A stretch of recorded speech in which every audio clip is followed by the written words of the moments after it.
Hello there, welcome to the Saroy channel and welcome to my Omnibus series. I've got so many of these omnibuses that are going to come out so that you'll be able to listen to an hour's worth of stories, which I know you're going to love.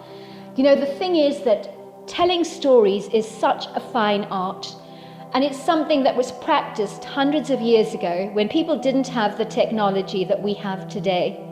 And everyone would gather around the fire and listen to a wonderful story. And also, what is so wonderful about a story is that personally, I think it is the best way to go to sleep. Every night when I go to bed, I always listen to stories. And that's something that parents used to do with their children. It's something that they still do with their children. There's nothing better than a good story. And so I hope you're going to enjoy this series.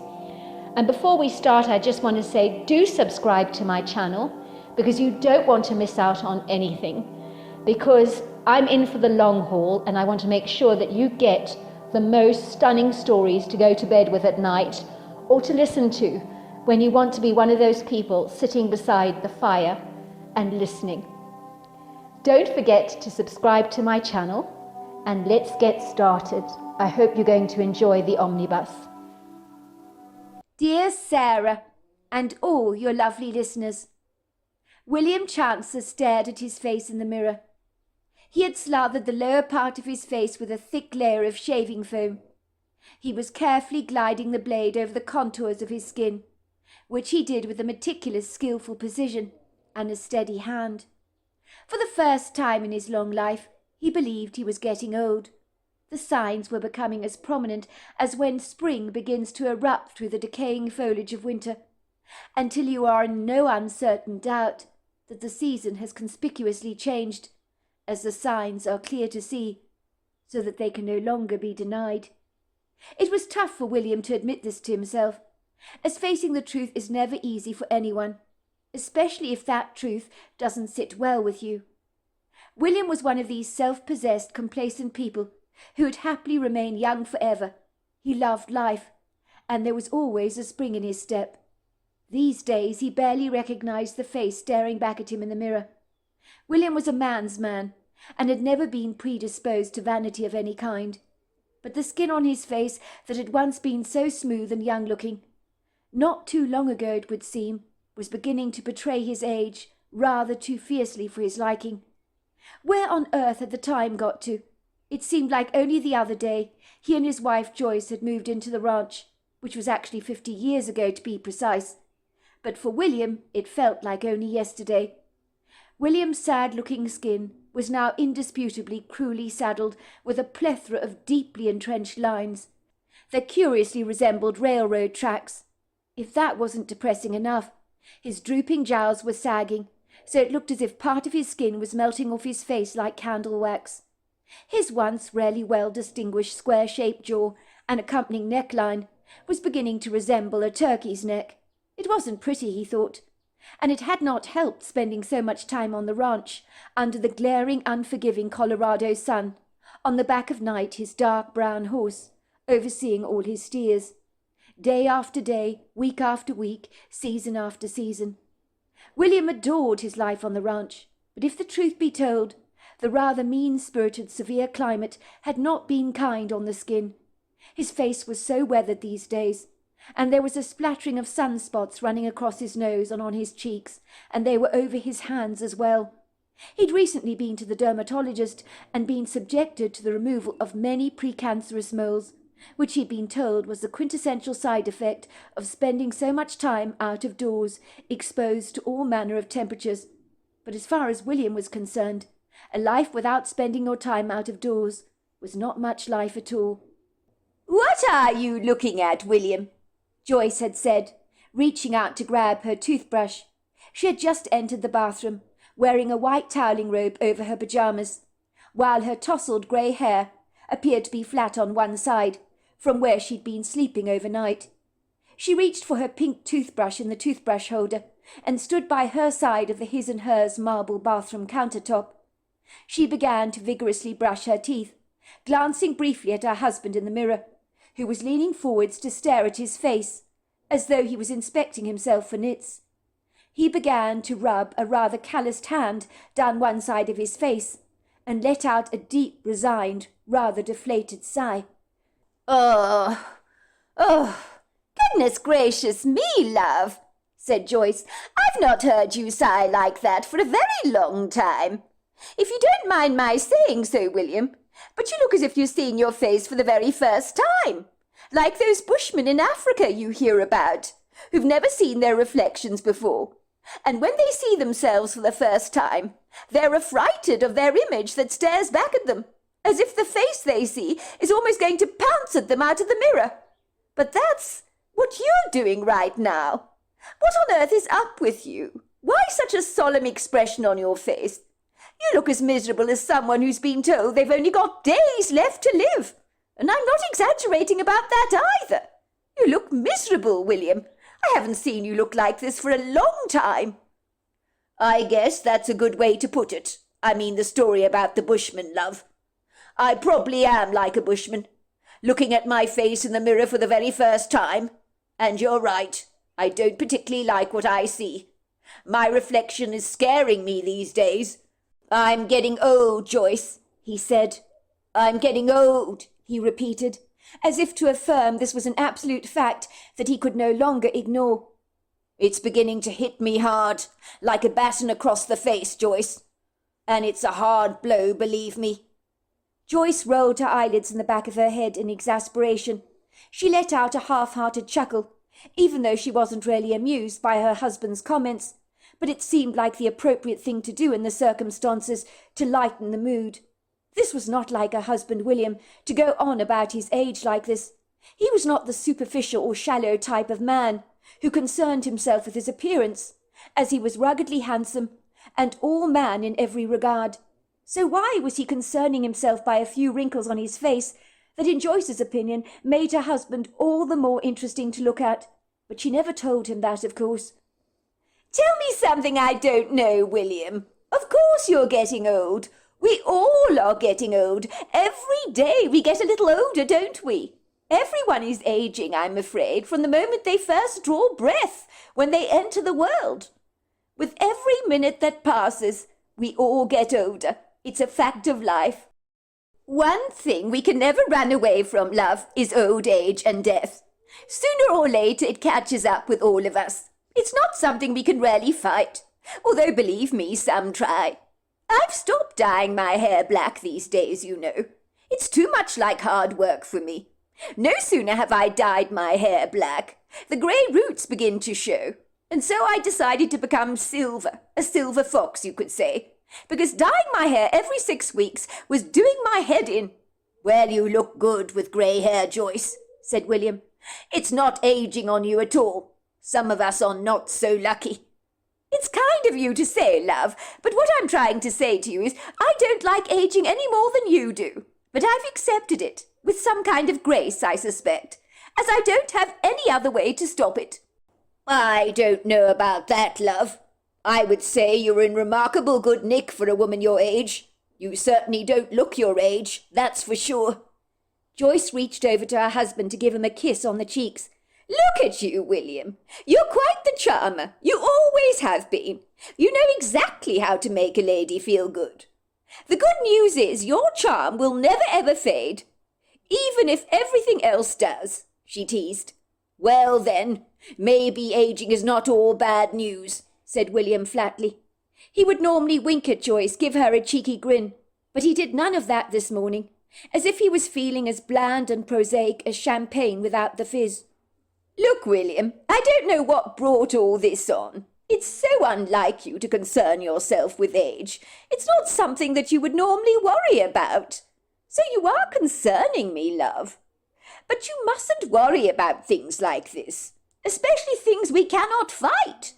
Look at some celebrities, for example, who do everything in their power to hold back time, and they've got tons of money to do it as well. And despite all their wealth, they end up looking ridiculous. You can't turn a wrinkled old prune into a smooth apple, however hard you try, and no matter how much money you've got.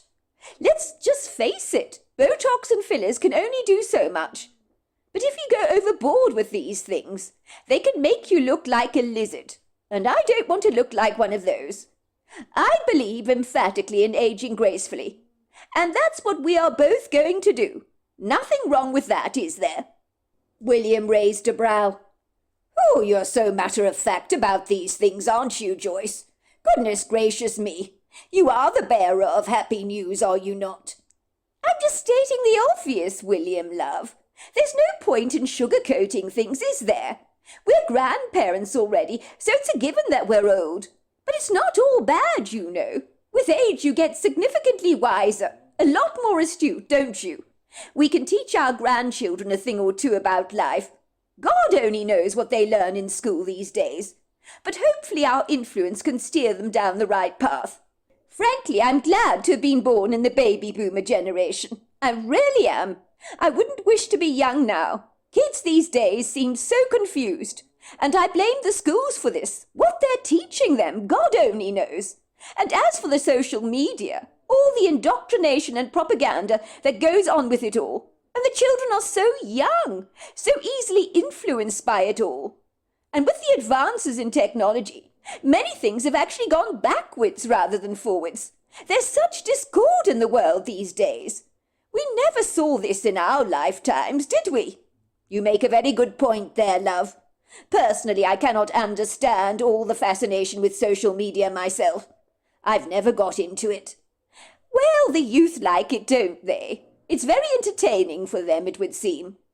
I suppose you're right, love. But anyway, if I'm being brutally honest, when it comes to aging, it's not so much the condition of my skin that worries me. It's the inner aging that concerns me a lot more. It's cognitive function, if you know what I mean. There's nothing worse than losing your mind or going senile. Can you imagine anything worse?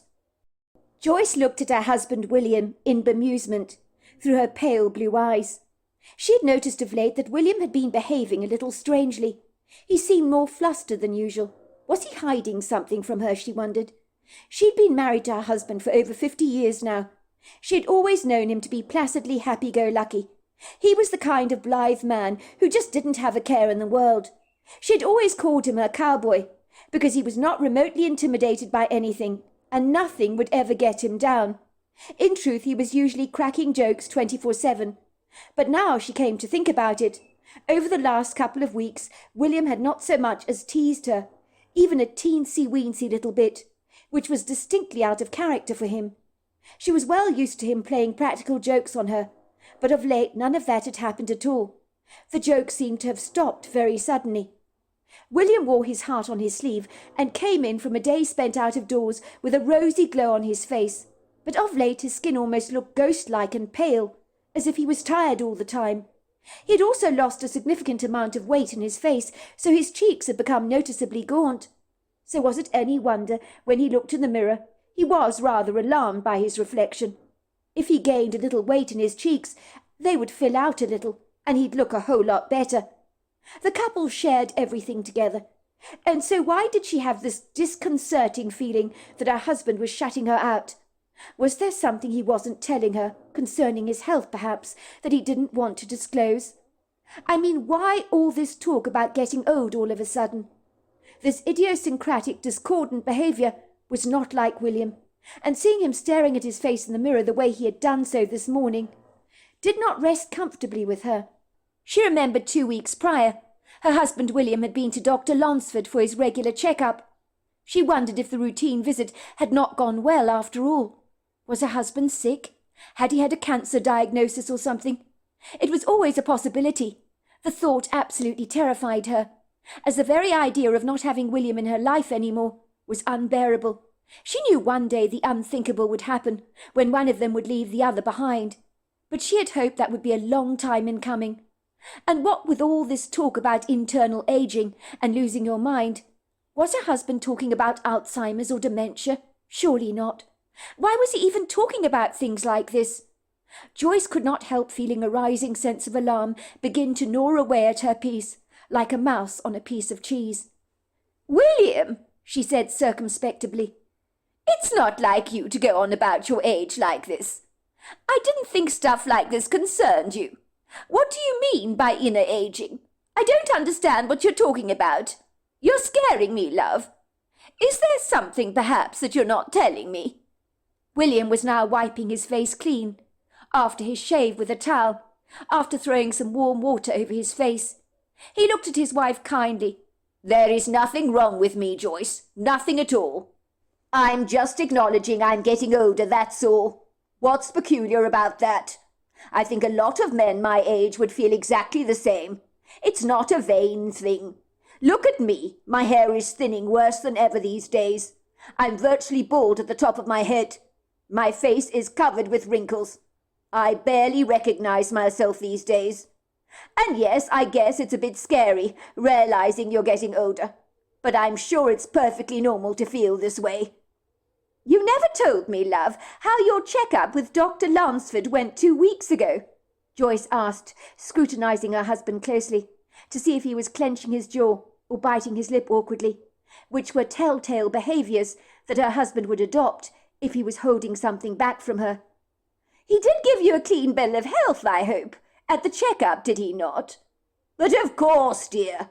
Everything went absolutely fine with Dr. Lansford. Why do you ask, love? Goodness gracious me, you're looking at me with such suspicion on your face." "Because, William, something is distinctly off with you, if you don't mind my saying. I'm sorry to have to say this to you, love, but I think you are keeping something from me. I can feel it in my bones. You haven't been sleeping well recently, have you? Over the last 3 days, you've been incredibly restless. Sometimes you've been waking up with sweat after a nightmare, shouting, 'It's not real! It's not real!' I've been alarmed to see you like that.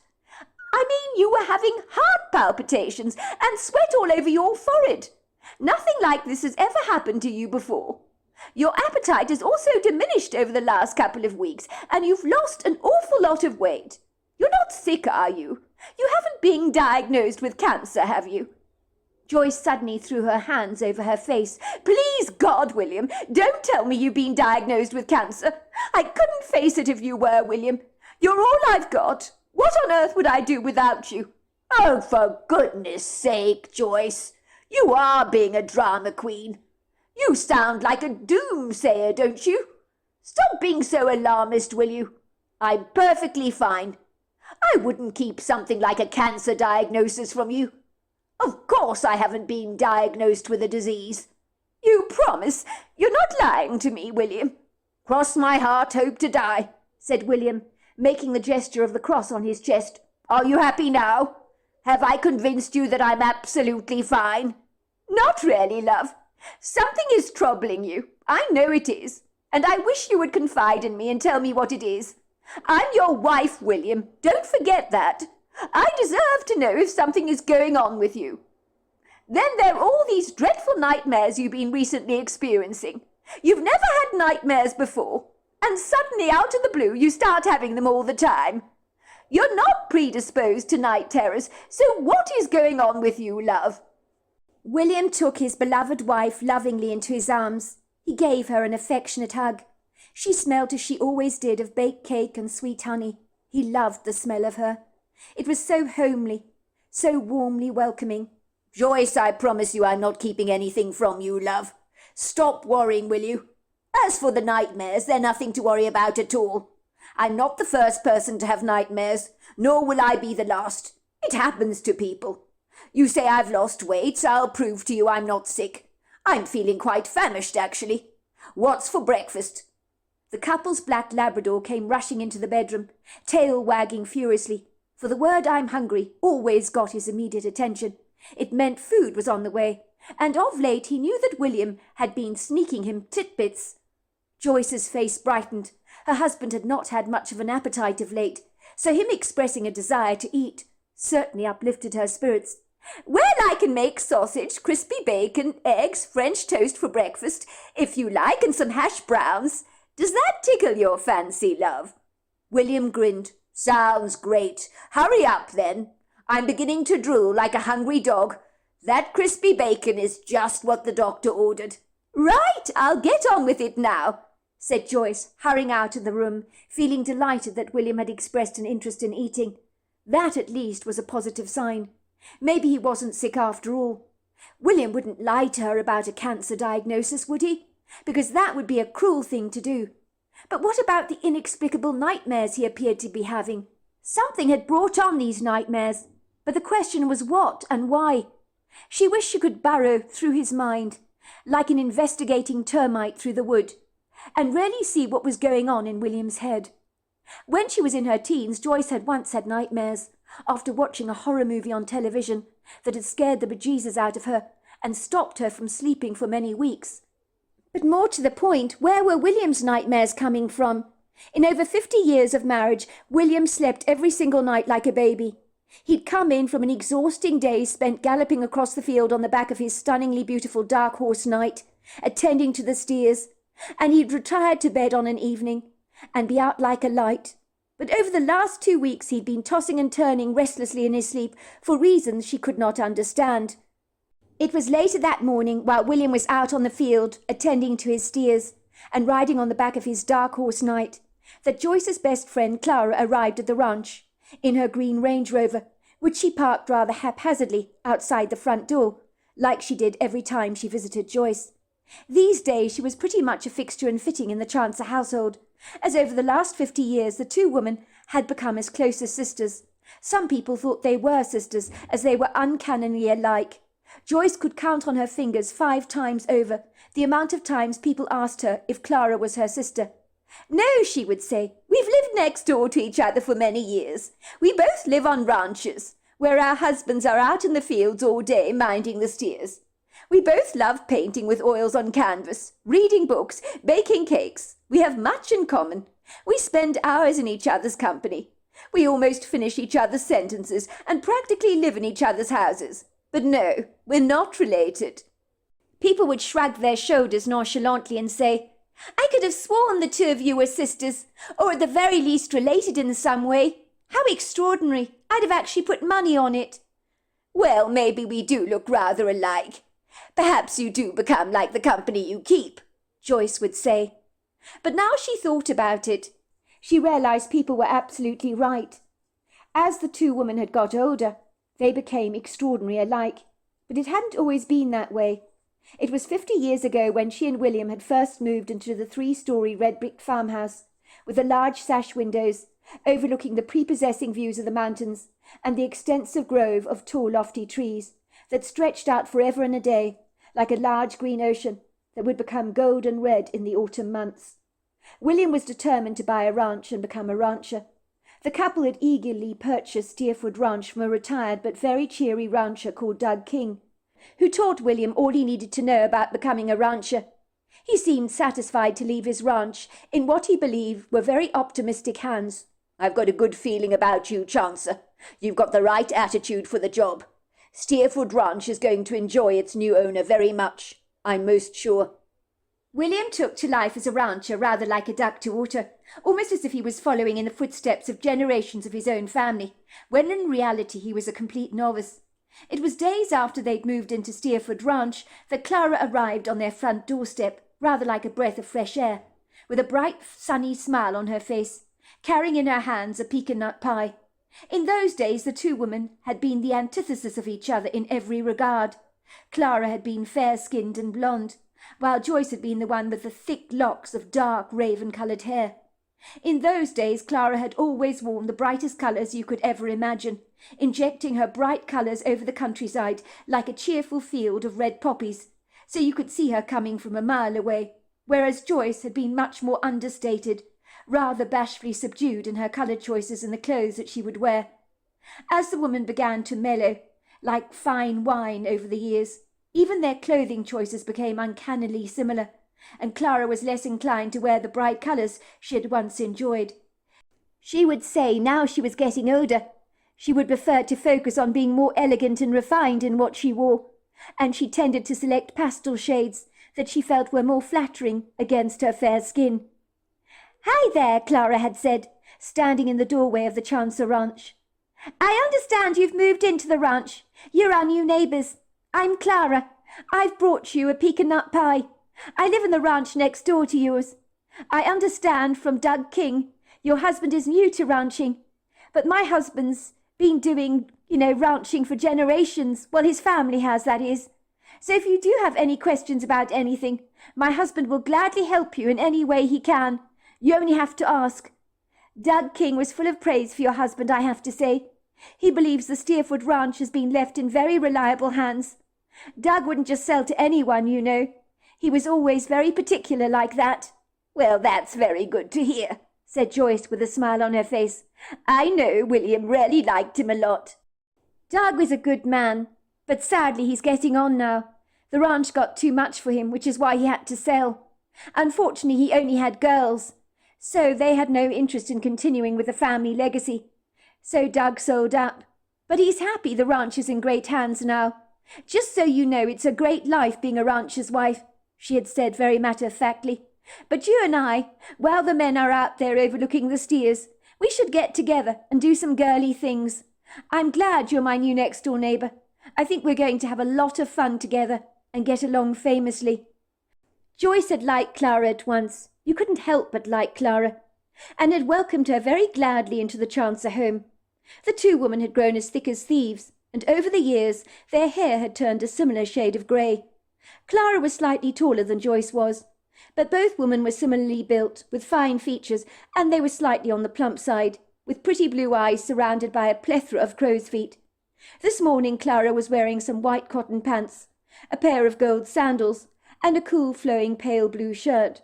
She rubbed her sandals on the front doormat and sashayed into the house as she always did, bringing with her the familiar, crisp, very fragrant scent of the lemon hand wash she always used. She boldly sauntered into the kitchen, as she always did. "Hi there, Joyce," she said, trotting over to Joyce, who was standing at the range oven, stirring something on the stove top. She gave her friend a nudge on the shoulder. Joyce barely acknowledged Clara, which was a tad unusual for her, but Clara never said anything. She knew that sometimes Joyce could be rather distracted as she meditated on her thoughts. Clara nonchalantly trotted over to the kettle, filling it up with water, and placed it on the gas hob. "What's up with you, Joyce? You look as if you're miles away," she chuckled. "What's that you were saying?" said Joyce, looking up at her friend from the pot she was stirring. "Sorry, I was distracted, love. I was just thinking. My mind was miles away. I'm sorry, I didn't even notice you come into the kitchen." "I can see that," said Clara. She studied her friend more closely. She noticed that Joyce's hands were actually trembling. Goodness gracious me, her friend was shaking quite significantly. Joyce was not the kind of woman that got rattled easily by anything, but she was wearing apprehension on her face like a new shade of rather unflattering lipstick that didn't become her at all. Clara's eyes travelled over her friend's appearance. Joyce, who was normally so well turned out, looked in disarray this morning. Her grey hair was flat on one side and looked like a bird's nest, as if Joyce had failed to run a hairbrush through her sleek curls this morning, so it looked like a tangled mess. Furthermore, Joyce was wearing her shirt inside out this morning, as if she had dressed without paying due attention to herself. The thing that really sounded the alarm in Clara's head that something wasn't right with Joyce was that her friend was not wearing her usual red lipstick. Joyce religiously wore a ruby red lipstick called Scarlet Runway by Christian Dior. She'd never be seen dead not wearing it. Joyce would always say she felt completely naked without her fabulously cheerful lipstick. The Scarlet Runway really did bring out the blue of her eyes. Joyce looked grey this morning, as if she'd eaten something rancidly bad that had turned her stomach as bitter as gall. What was going on with her friend, she wondered. Although they'd known each other for ever and a day, Clara knew that Joyce could get very touchy if something was irking her or causing her problems. So Clara discreetly tried her level best to tread carefully with her words, almost as if she was dealing with a small capricious dog that might just bite her hand off if she didn't approach things as tactfully as she could.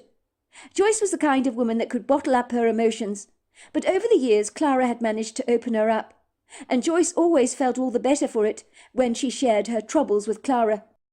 Clara always remained a faithful and loyal friend, and was eager to help her friend Joyce out whenever she could. "What's going on with you, Joyce? You're acting really strange this morning, if you don't mind my saying so. You barely acknowledged me when I walked into the kitchen.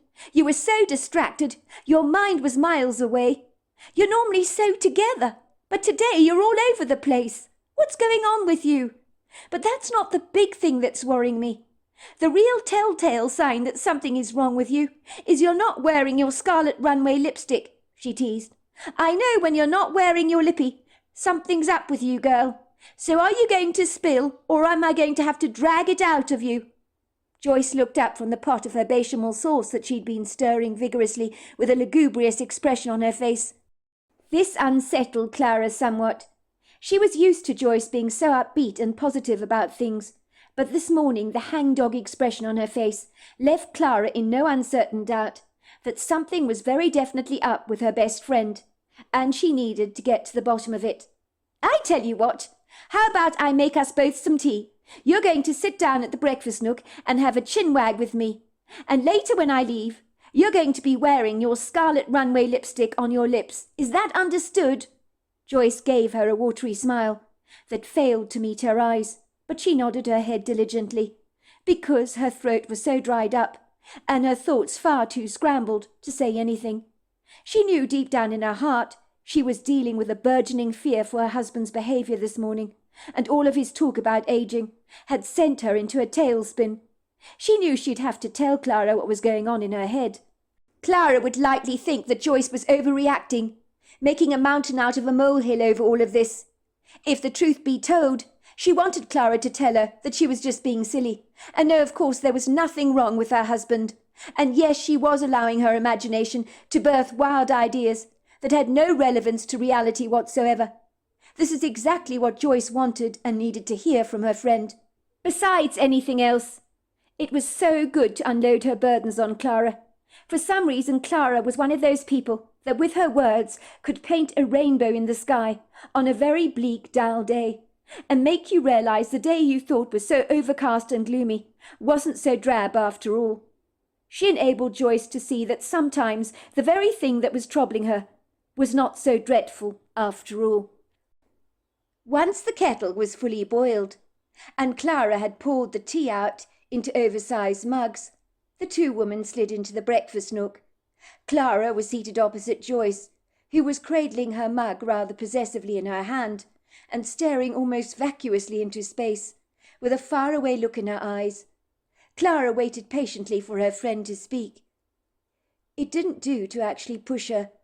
Finally, Joyce said, very matter-of-factly, "I'm rather worried about William. Something's not right with him, you know." Clara raised a brow. She had very defined, shapely brows. "What do you mean, something's not right with William, Joyce? I saw him a moment ago, trotting off into the field on the back of his horse. He looked quite all right to me. He even waved at me, and I waved back. He seemed in a rather good mood." I don't know how to tell you this, Clara," said Joyce, shaking her head defiantly. "I've been married to William for over 50 years, you know, but of course you do know that. Sometimes I think I know him better than I know myself. He's got a fabulous sense of humour, always has had one, as you well know, and is forever cracking jokes. But over the last couple of weeks he's become very subdued and introverted, I have noticed. It's like he's withdrawn from the world, and even from me. He's not acting right, Clara. This morning, as he was shaving, I joined him in the bathroom to brush my teeth. I noticed he was studying his face in the mirror, and then he began complaining about how old he was getting." Clara let out a chuckle. "Is that all? I thought you were about to unleash a bomb in the kitchen, and all the time you're worried about William's concerns over ageing. That's trivial, if you ask me. Joyce, you do know how to overreact and dramatize everything. Goodness gracious me. I cannot tell you how many times I stare in the mirror and think exactly the same thing about myself. I may not say it out loud, of course, but believe me, I'm always thinking it. I've considered getting Botox, you know, on many occasions, especially for this line between my forehead that makes me look rather bad-tempered. I've discussed that with you enough, haven't I, Joyce? You've always discouraged me to take the plunge in that regard. But then I think to myself, what's the point anyway? These lines around my face are just way too deep. And besides, my husband says they give me character. There's nothing I can do about them now, is there? I suspect I'm beyond Botox anyway. Besides, I think aging gracefully is the best approach to getting older. My mother always used to say that, and it makes perfect sense to me. You don't understand what I'm trying to say, Clara. There is a haunted, almost lost look in William's face that I've never seen before. We've been together for years and years, as I was saying, and I think I would know if something's up with him, don't you? For starters, William is not vain, not remotely vain, never been that way inclined. He's not self-absorbed either. He's never worried about his appearance before. I'm telling you, something is going on with him. But I wish to God I knew what it was. You know what William's like. He can be mulishly stubborn at the very best of times. And if he decides he's not going to talk about something, he absolutely won't. He's always been an open book to me. But if he shuts down, he's worse than a computer virus, let me tell you. If he doesn't want to talk, he will not. I'm not sure the issue is about aging. It's a symptom of a deeper problem. That's what I really believe. Well, what do you think it is, then? That's just it, Clara. I wish I knew. It all started a couple of weeks ago, actually, after he went for a checkup with Dr. Lansford. It was soon after that appointment that William seemed to drastically lose his appetite. He normally eats as if he's got 6 stomachs that he needs to fill up. But now he doesn't even seem to want to fill one stomach up. It's exceedingly bizarre, and so unlike him. He's normally a very easy-going, carefree man. I was pleased this morning when he seemed to express an interest in eating, but now I think it was just to humour me, so that I would quit asking him any awkward questions that he frankly doesn't want to answer, Clara. Like a convenient decoy or distraction, if you know what I mean. Even though he tried to eat his breakfast this morning, he really struggled. He fiddled with his knife and fork, and I saw him very discreetly passing our Labrador Molly the rest of his sausage and bacon when I wasn't looking. But I saw it all. Believe me, I did. And I am telling you this, Clara.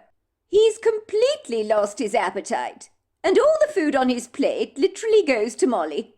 And let me tell you, Molly is getting fat. She laces around the house all day long, digesting William's food and looking as happy as Larry. Oh, goodness gracious me. Since William has lost his appetite, Molly is looking as if she ought to be joining Weight Watchers. Well, at least someone is benefiting from William's reduced appetite. It's not funny, Clara. Why are you laughing about this? I'm being very serious. William made a very poor showing of his breakfast, leaving everything on his plate. That's never happened before until the last couple of weeks or so, when this is becoming a rather unfortunate habit of his. So naturally, I'm unduly alarmed. This morning, as he was shaving and going on about his age, I asked him if the checkup with Dr. Lansford went all right. He assured me it was perfectly routine. I think he's been economical with the truth, I really do. I know he's had his prostate examined, and you know men. They're very susceptible to prostate cancer, are they not? Especially at William's age. I even asked him if he had cancer, or a cancer diagnosis of some kind, because that was the first thing I thought of. It freaked me the hell out, Clara. What did he say when you asked him that? He said he was absolutely fine, and of course he hadn't been diagnosed with cancer. He told me I was being overly dramatic. But I'm telling you, Clara, something's up with William. We've never kept anything from each other, ever. But he's definitely keeping something back from me. I'm telling you he is. And whatever it is, he refuses to share it with me. And it's scaring the hell out of me. If you keep something from your partner, it's got to be bad, really bad, has it not? If you've got nothing to hide, you hide nothing. Don't they say that? Well, let me tell you, I can feel it in my gut that something is decidedly off with William. Like when you open the refrigerator and you know something has turned, and you cannot locate the source of that very bad, atrocious smell until you've sifted through everything in the refrigerator and you find the offender. I know what you mean, Joyce. That's an excellent way to put it. Oh, I'm beside myself, Clara, and that's why I'm so distracted today. My mind is all over the place. I'm twisted up in knots inside of myself. I've never felt so, I don't know what the word is, but I just feel awful this morning. I mean, I just can't bear to think that William is hiding something from me. And all this talk about getting older, it's so unlike him. I don't think he'd be bothered if he looked like a scarecrow in a field. And I mean that. Not that he ever does, of course. He's a ruggedly handsome man. So I think this bizarre talk is actually a distraction of some kind. It's a symptom of a deeper problem that is going on with him, and I need to get to the bottom of it. Oh, I know he's clandestinely hiding something from me, Clara. I really do. A big fat tear rolled unabashedly down Joyce's face, followed by another and another. They all dropped into her teacup like raindrops, but she wiped them away as if ashamed of being so overwrought like this. What the hell was wrong with her, she wondered. Maybe everything with William was really just a storm in a teacup that would soon blow over. Clara looked very disconcerted to see Joyce cry like this. It was so unlike her friend, who was not driven to getting upset very easily. If Joyce believed something was off with William, maybe she was on to something. She reached out to grab her friend's hand, which she squeezed tightly. "I can't bear to see you cry, Joyce. I can't. I'm not used to you being like this. So upset, I mean. I'm quite sure you're upset about nothing. Let's be frank here. I've known you and William for over 50 years. And since the two of you moved into the Steerford Ranch, which was one of the best days of my life, I might add, I met you on that day, and you're the best friend I have ever had. In my humble but shrewd opinion, William is not the kind of man to keep big secrets. I'm telling you, Joyce, he is not. If something were up with him, he would tell you. I'm sure of it. He told you himself very clearly that he has not got cancer, and he wouldn't lie to you about something as monumental as that. That would be an extremely cruel thing for him to do, and I'm sorry, but William hasn't got a cruel bone in his body, has he?" "Well, I suppose you're right, now that you put it like that. And yes, he's not like that." "Well, there you go then, Joyce. So what if he's been off recently, been less humorous and eating less? It happens to us, does it not? Last year I went through a dark patch, but then again you know all about that. I couldn't for the life of me understand why I was so out of sorts. I was tired, I was bad-tempered, I was grumpy, I was in a foul mood all the time. I didn't have any appetite.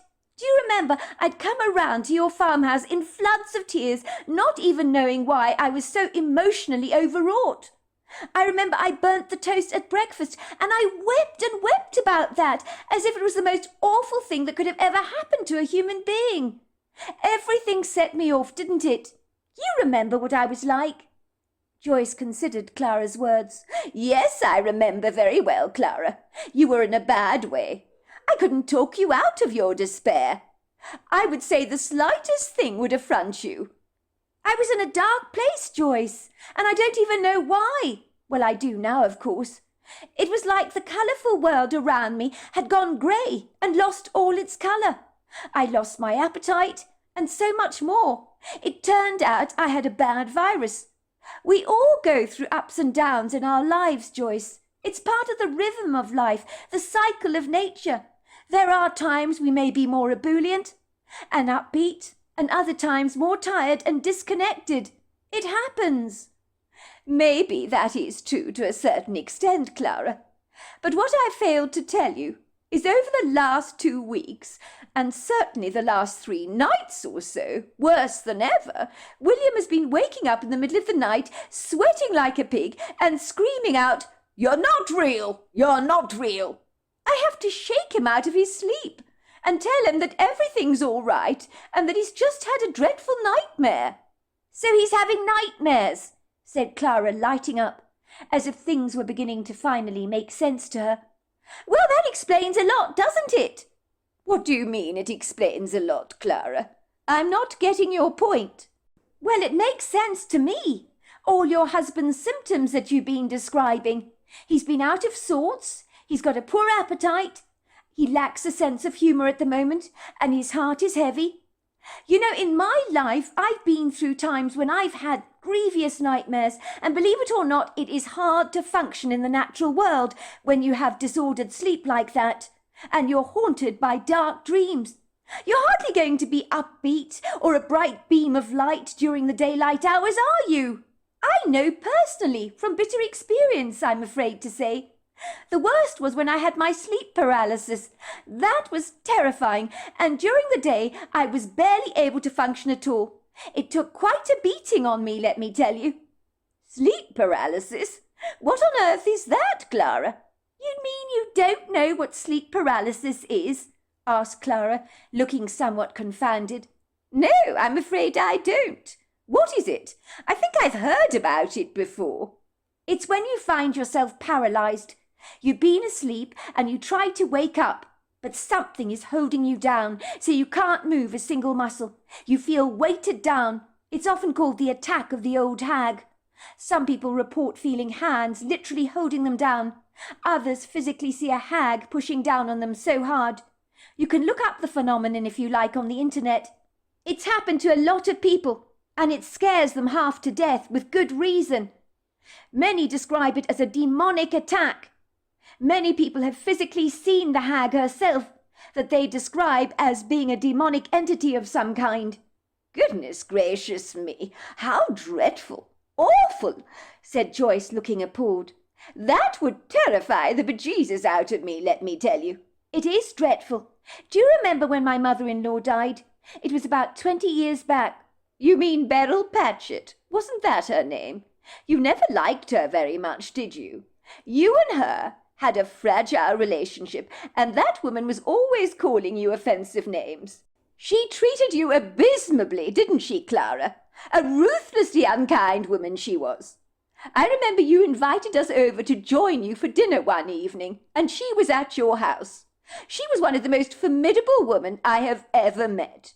She reminded me of one of the teachers I had at school growing up as a girl. She'd thrash your fingers with a ruler if you failed to concentrate during your lessons. Everyone was petrified of that woman. We called her the Dragon for good reason. She asked me once what European country gifted us the Statue of Liberty. I think that was what the question was. I didn't know the answer to that question, so she called me a stupid idiot and lashed at my fingers so hard the skin broke. And then she got mad at me for getting blood all over the desk. She was an absolute tyrant. That's right. Tyrant is a very apt way to describe her. Yes, her name was Beryl Patchett. You've got that right. I do remember you meeting her a couple of times, Joyce. As you know, we didn't get along well at all. The woman absolutely loathed me. She made no secret of that fact either. You've got a good memory on you, Joyce. I'll give you that. Well, not to put too fine a point on it, my sleep paralysis happened shortly after my mother-in-law died. I believe Beryl Patchett was responsible for those nightly attacks on me. I don't think, actually. I know she was. What? Gasped Joyce, throwing her hand over her mouth in astonishment. You are kidding, aren't you? No, I'm not kidding, Joyce. I'm being deadly serious, although I wish I was kidding. It began a day after my mother-in-law's funeral. It was a tumultuous time in our lives, believe me, because my husband was absolutely devastated to have lost his mother. It upset him that his mother never liked me, but there was nothing we could do about it. When Beryl died, it hit him hard.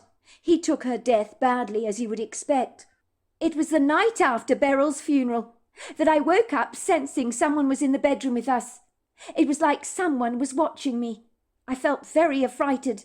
I was lying back on my bed, and a dark shadow suddenly flew across the room towards me. It looked like a whirling circle of black smoke. The next thing I knew is that I couldn't move, and I could feel this heavy weight on my chest pinning me down with such a brute force, and pressing the oxygen out of my lungs, so I could barely breathe. I'm telling you, Joyce, I cannot describe to you the fear. It was nauseating. Joyce stared at Clara with wide eyes. Oh, goodness gracious, that is awful, absolutely awful. I can't imagine. Brace yourself, Joyce, because I hate to tell you this, but it gets worse. I remember looking up at the thing that was straddling me down, and it was a hag, an old hag, with messy hair spilling all over her face like black tentacles, and there were hollows for her eyes, and they were insidiously evil. The creature, or the hag, or whatever you want to call her, was growling at me, her mouth wide open, exposing these fang-like teeth. She cackled with laughter. Her face looked like a gargoyle, but I would recognize that face anywhere, Joyce. I suddenly knew, with such clarity, that the hag, sitting astride my chest, sucking the very life out of me so I could barely breathe, was Beryl Patchett herself. There was no doubt about this in my mind. It was her. Just when I thought I was about to die, from the air being squeezed and expunged out of my lungs, she released her firm hold on me and let me go. I could hear this voice in my head saying, "Die! Die! Why don't you just die?" She let go of my chest and then disappeared into the wall like a ball of spiralling black smoke. For a moment I just sat there completely paralyzed, but this time by sheer shock. I began to scream and scream. My husband was consoling me. "What's the matter? What is the matter?" "It's your mother!" I cried out. "She tried to kill me! She tried to kill me! She was sitting on top of my chest, telling me that I had to die, that she wanted me to die. I couldn't move. I was so scared. It was her, Carl. I promise you, I'm not making this up. You have to believe me. Your mother's come back to haunt me. She wants to kill me, Carl. What are we going to do?" "For goodness sake, Clara. My mother is dead," he scolded. "I know she never liked you very much, but the dead can't do anything to the living, can they? The idea is ludicrous." "I'm telling you, Carl, it was her. It was your mother. She was holding me down. She told me she wanted me to die. I promise you, I'm not making this up. I'm really not. She was sitting on my chest. I couldn't breathe, Carl. I was so frightened. You have no idea. I was completely paralyzed." "Look, love, we've been going through emotional turmoil at the moment, you and me. And I know you never liked my mother. But all this is in your head. None of this happened tonight. It's simple. You had a very realistic, very lucid nightmare. It happens sometimes. That's what happens when you've been going through a lot of stress in your life. There's a plausible explanation for this, so that it does actually make sense. And I must apologize because we've been through a lot recently, you and me, especially with my mother's passing. And it's not only me that has suffered, but you have suffered as well. Her death has taken a toll even on you. Emotions are fraught and heightened at the moment. We all know nightmares can be very real sometimes. But what you experienced, love, was all in your head. It wasn't real. Try and remember that." "So he didn't believe you about his mother then, sitting on your chest and sucking the life out of you?" asked Joyce. "I'm afraid not. He didn't believe a word of it. But then again, I can't say I'm actually surprised. My bizarre account was so far-fetched. Let's just say there really was no reasoning with Carl about any of this. He wasn't buying any of it, and I can't blame him for that. He told me in no uncertain terms that even though his mother didn't like me, there was no way on God's earth she would return from the dead to harm me. And even if she could do that, she'd never do something like that. Well, that's what he believed anyway." "I don't agree with him at all," said Joyce. "That mother-in-law of yours, Beryl, was poisonously vile, and your husband Carl conveniently refused to see it. I think if she could come back from the dead to hurt you and harm you, she would. That's how vicious she was." "I agree with you, Joyce, 100%. And vicious doesn't begin to describe my late mother-in-law. And I emphatically believe, without any uncertain or wavering doubt, that Beryl was entirely responsible for my sleep paralysis. as nonsensical as that may sound. Much like my husband, I believe once you're dead, you were dead. But not any more, I don't. After my bizarre experience, my feelings have significantly shifted. I think some angry souls hang around to cause trouble, because they don't want to cross over to the other side. They have unfinished business, and I guess I was Beryl's unfinished business. It would seem so. How long did this go on for, Clara? The sleep paralysis, I mean. I'm assuming it must have happened a few times, judging by what you've been saying. It happened night after night, Joyce. It was the most troubling and disturbing time in my life. During the day I was a walking zombie, which is why if your husband is having nightmares, I completely understand his flagging mental state. I really do. Did you tell Carl that the sleep paralysis was continuing? I hope you did. Heavens no! Are you crazy, Joyce? I knew it would only put him on the defensive.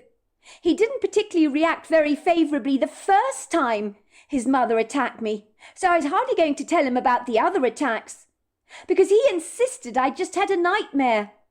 Carl was, how can I put it without being unkind, blind-sighted, ignorantly naive as far as his mother was concerned. In his eyes, she could do nothing wrong. He did, of course, appreciate that the two of us never got on, but he refused to see Beryl in a bad light. Carl adored his mother. He thought the sunshine came out of her backside. Of course he knew she wasn't perfect, but he refused to believe that she was treacherously evil, because she hid it so well from him when he was around, and turned up the charm like a tap of hot water. So in truth, I've never told anyone this story, because it sounds so ludicrous and over the top. But I promise you it's 100% true. You do believe me, don't you, Joyce? Of course I do, Clara. You're one of the most well-grounded people I know. I've never known you to tell a porky a day in your life. I remember the one time I was wearing a dress that you thought looked rather unbecoming on me. I asked you how I looked in it, and you told me to my face that the dress was incredibly unflattering and made me look really fat. That's how honest and straight you are. Of course, at the time I didn't take it terribly well when you told me that. The truth is, it hurt like hell. But I realized afterwards you had my best interests at heart, and you were unable to tell me a lie. So if you say Beryl attacked you during the night, I wholeheartedly believe you. Thanks, you're the best. You really are, Joyce. You're a good friend to me, said Clara, reaching out to squeeze Joyce's hands. Thanks for believing in me. It means a whole lot.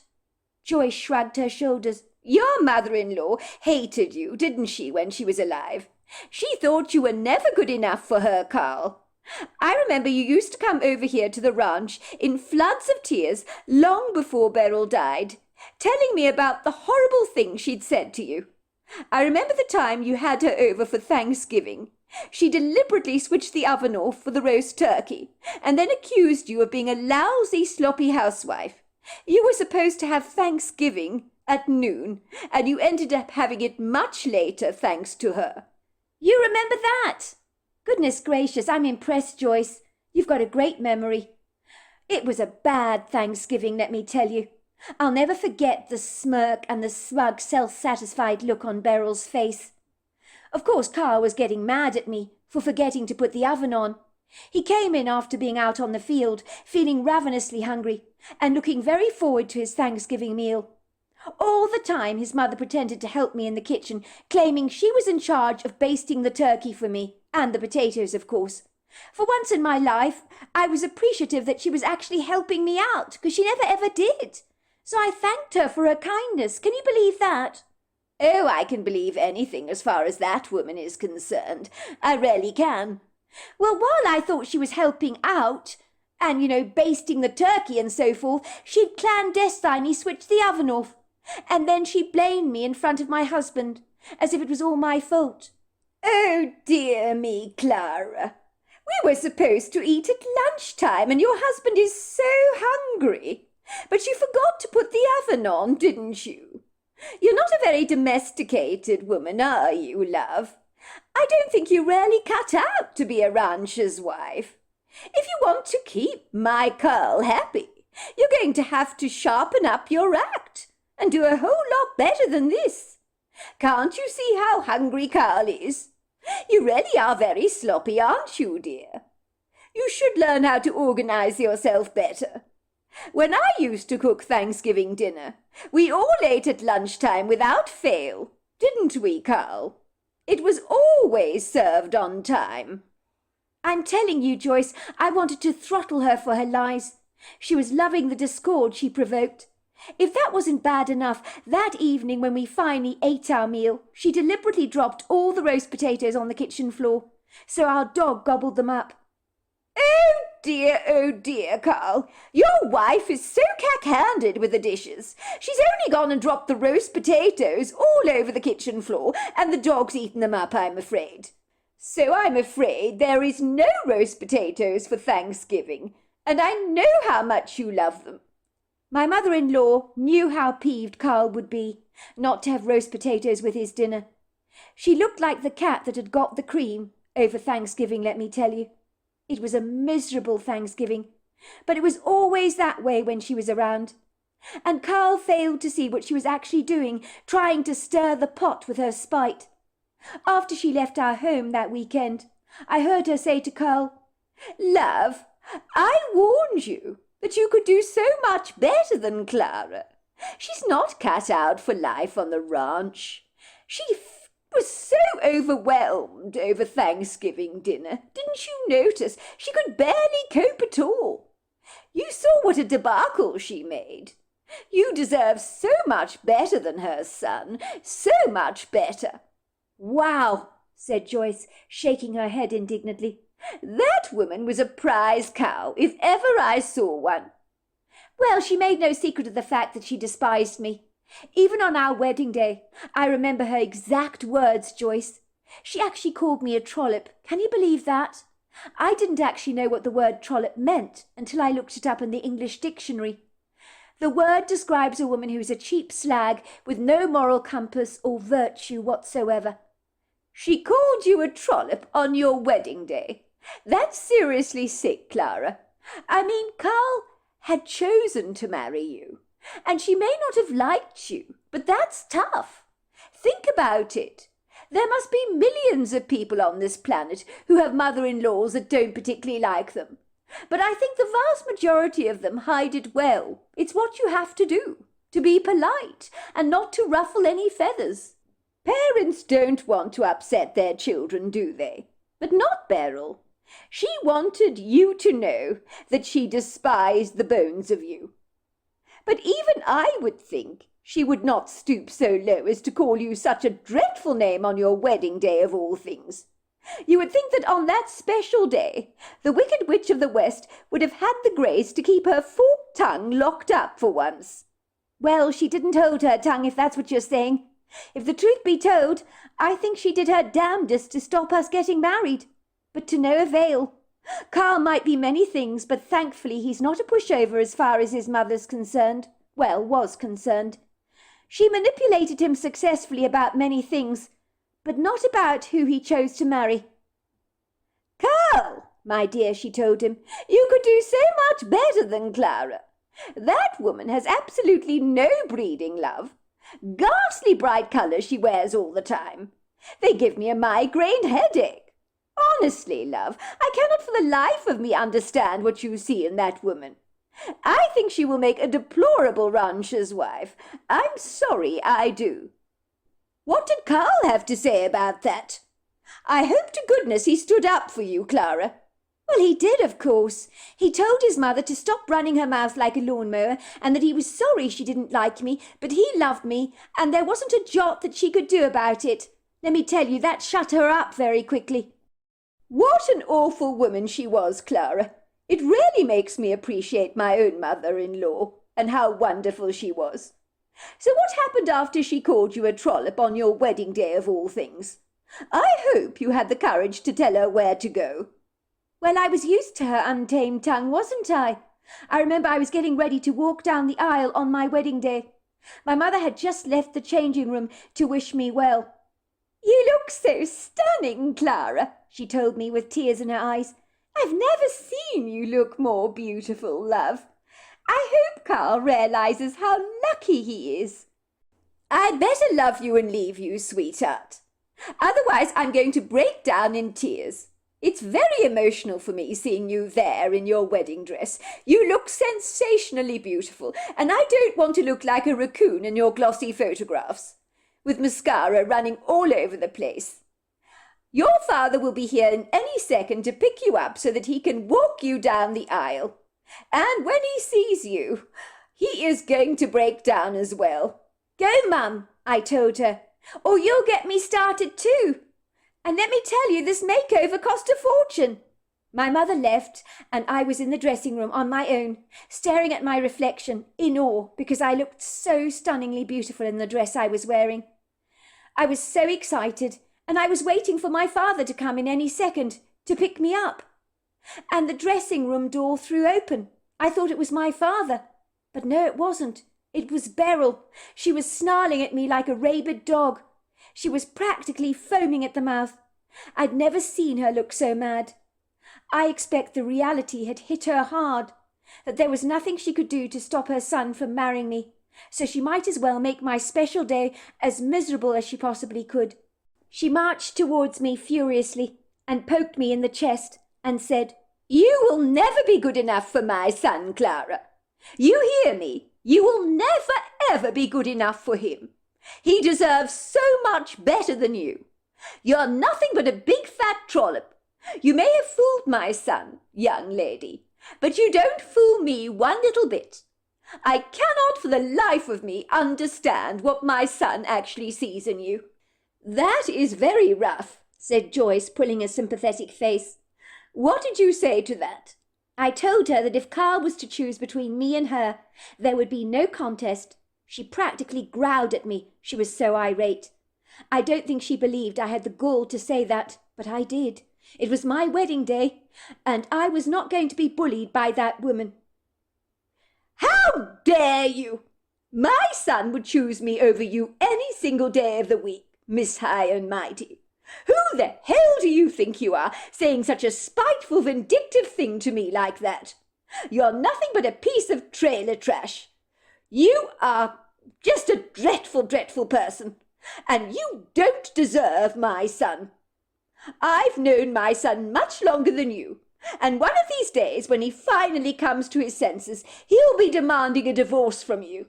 And when he does, I will throw a big party, bigger than this wedding, let me tell you, to celebrate seeing the very back of you." Wow, I don't know what to say about that, Clara. I never knew any of this. What happened next? Well, she just belligerently stormed out of the room, so she really put a damper on my wedding day, glared at me furiously when I walked down the aisle, and during the service she began to have a coughing fit to drown out, the pastor's voice. And I know it was deliberate. When they said, "If there is anyone who objects to these two being joined together as man and wife, may they speak now or forever hold their peace," I was absolutely certain that Beryl's arm would shoot up and she'd say something very vicious, but she never did. She was like a thundercloud the whole wedding day. I remember in all the photographs after the ceremony she had this angry scowl on her face, and she told everybody who would listen at the wedding that my marriage to her precious son was doomed and it would never last, and I'd only married him because he had money, and I was just one of these horrible gold diggers. That's what she said. What an absolute bitch.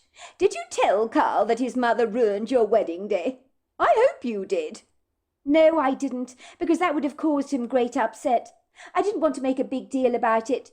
Besides, if I did, I'd only make Beryl believe that she'd really upset me, and I didn't want to give her the satisfaction. That would have made her extremely happy. Over the years I stood my ground, as she hurled abuse at me, left, right, and centre. I pretended it was water off a duck's back, and I know it really irked her. I think she wanted me to unravel, like a ball of wool, but that was never going to happen. You're a braver woman than me, Clara. I don't know how I would have coped if my mother-in-law had been insidiously cruel like that to me. I was lucky William's mother was so wonderful. We were incredibly close, and when she died it broke my heart. She was a second mother to me, she really was. Well, when Beryl was dying, it was a different story altogether, let me tell you. You'd think she'd have some regrets, reflect on her unkind treatment towards me over the years, or even have the decency to ask for forgiveness, especially if she was about to meet her Maker. But there was none of that. In truth, I'm not sure she even believed in God. I hate to speak ill of the dead, I rarely do, Joyce. But I have to say to you, even on her dying bed, Beryl was as vicious as ever, with only vengefulness and spitefulness on her mind. She never considered for a single second her own grandchildren. As far as she was concerned, they were contaminated with my blood in their veins, and my DNA, so to speak. She was always a distant grandmother towards Nicholas and Lisa. My 2 children never warmed to Beryl like they did to my mother. They sensed only hostility from her. So during their childhoods, they literally distanced themselves from their own grandmother. Nicholas once said to me, "Granny Beryl's not a nice person, Mummy." "Why do you say that?" I asked him. "'Cause she took out your skirt from the washing machine and then got the dog to pee all over it. She then hung it on the line to dry, and she looked very pleased with herself. I think she hates you, Mummy." "Well, dear me, you can't hide much from your children, can you?" said Joyce with a chuckle. "They always notice and observe things, don't they?" "They sure do. But both my children never liked Granny Beryl, not for a second. Anyway, getting back to the deathbed story, one day when me and Carl went to visit her at hospice, she asked my husband to go and get her a glass of water, so I was left alone with her for a few minutes, which was exactly what she wanted.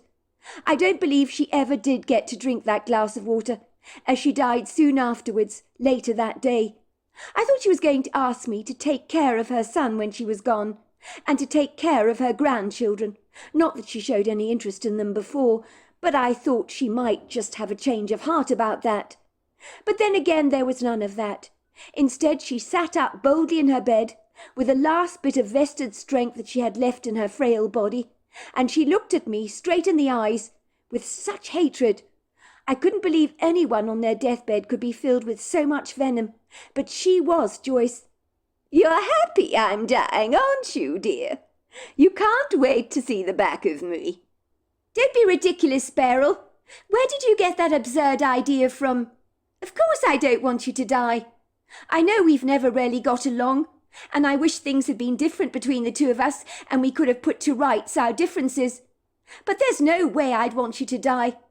You are my husband's mother, I can assure you of that. And when you're no longer here, Carl will miss you so much, as he loves you with all his heart.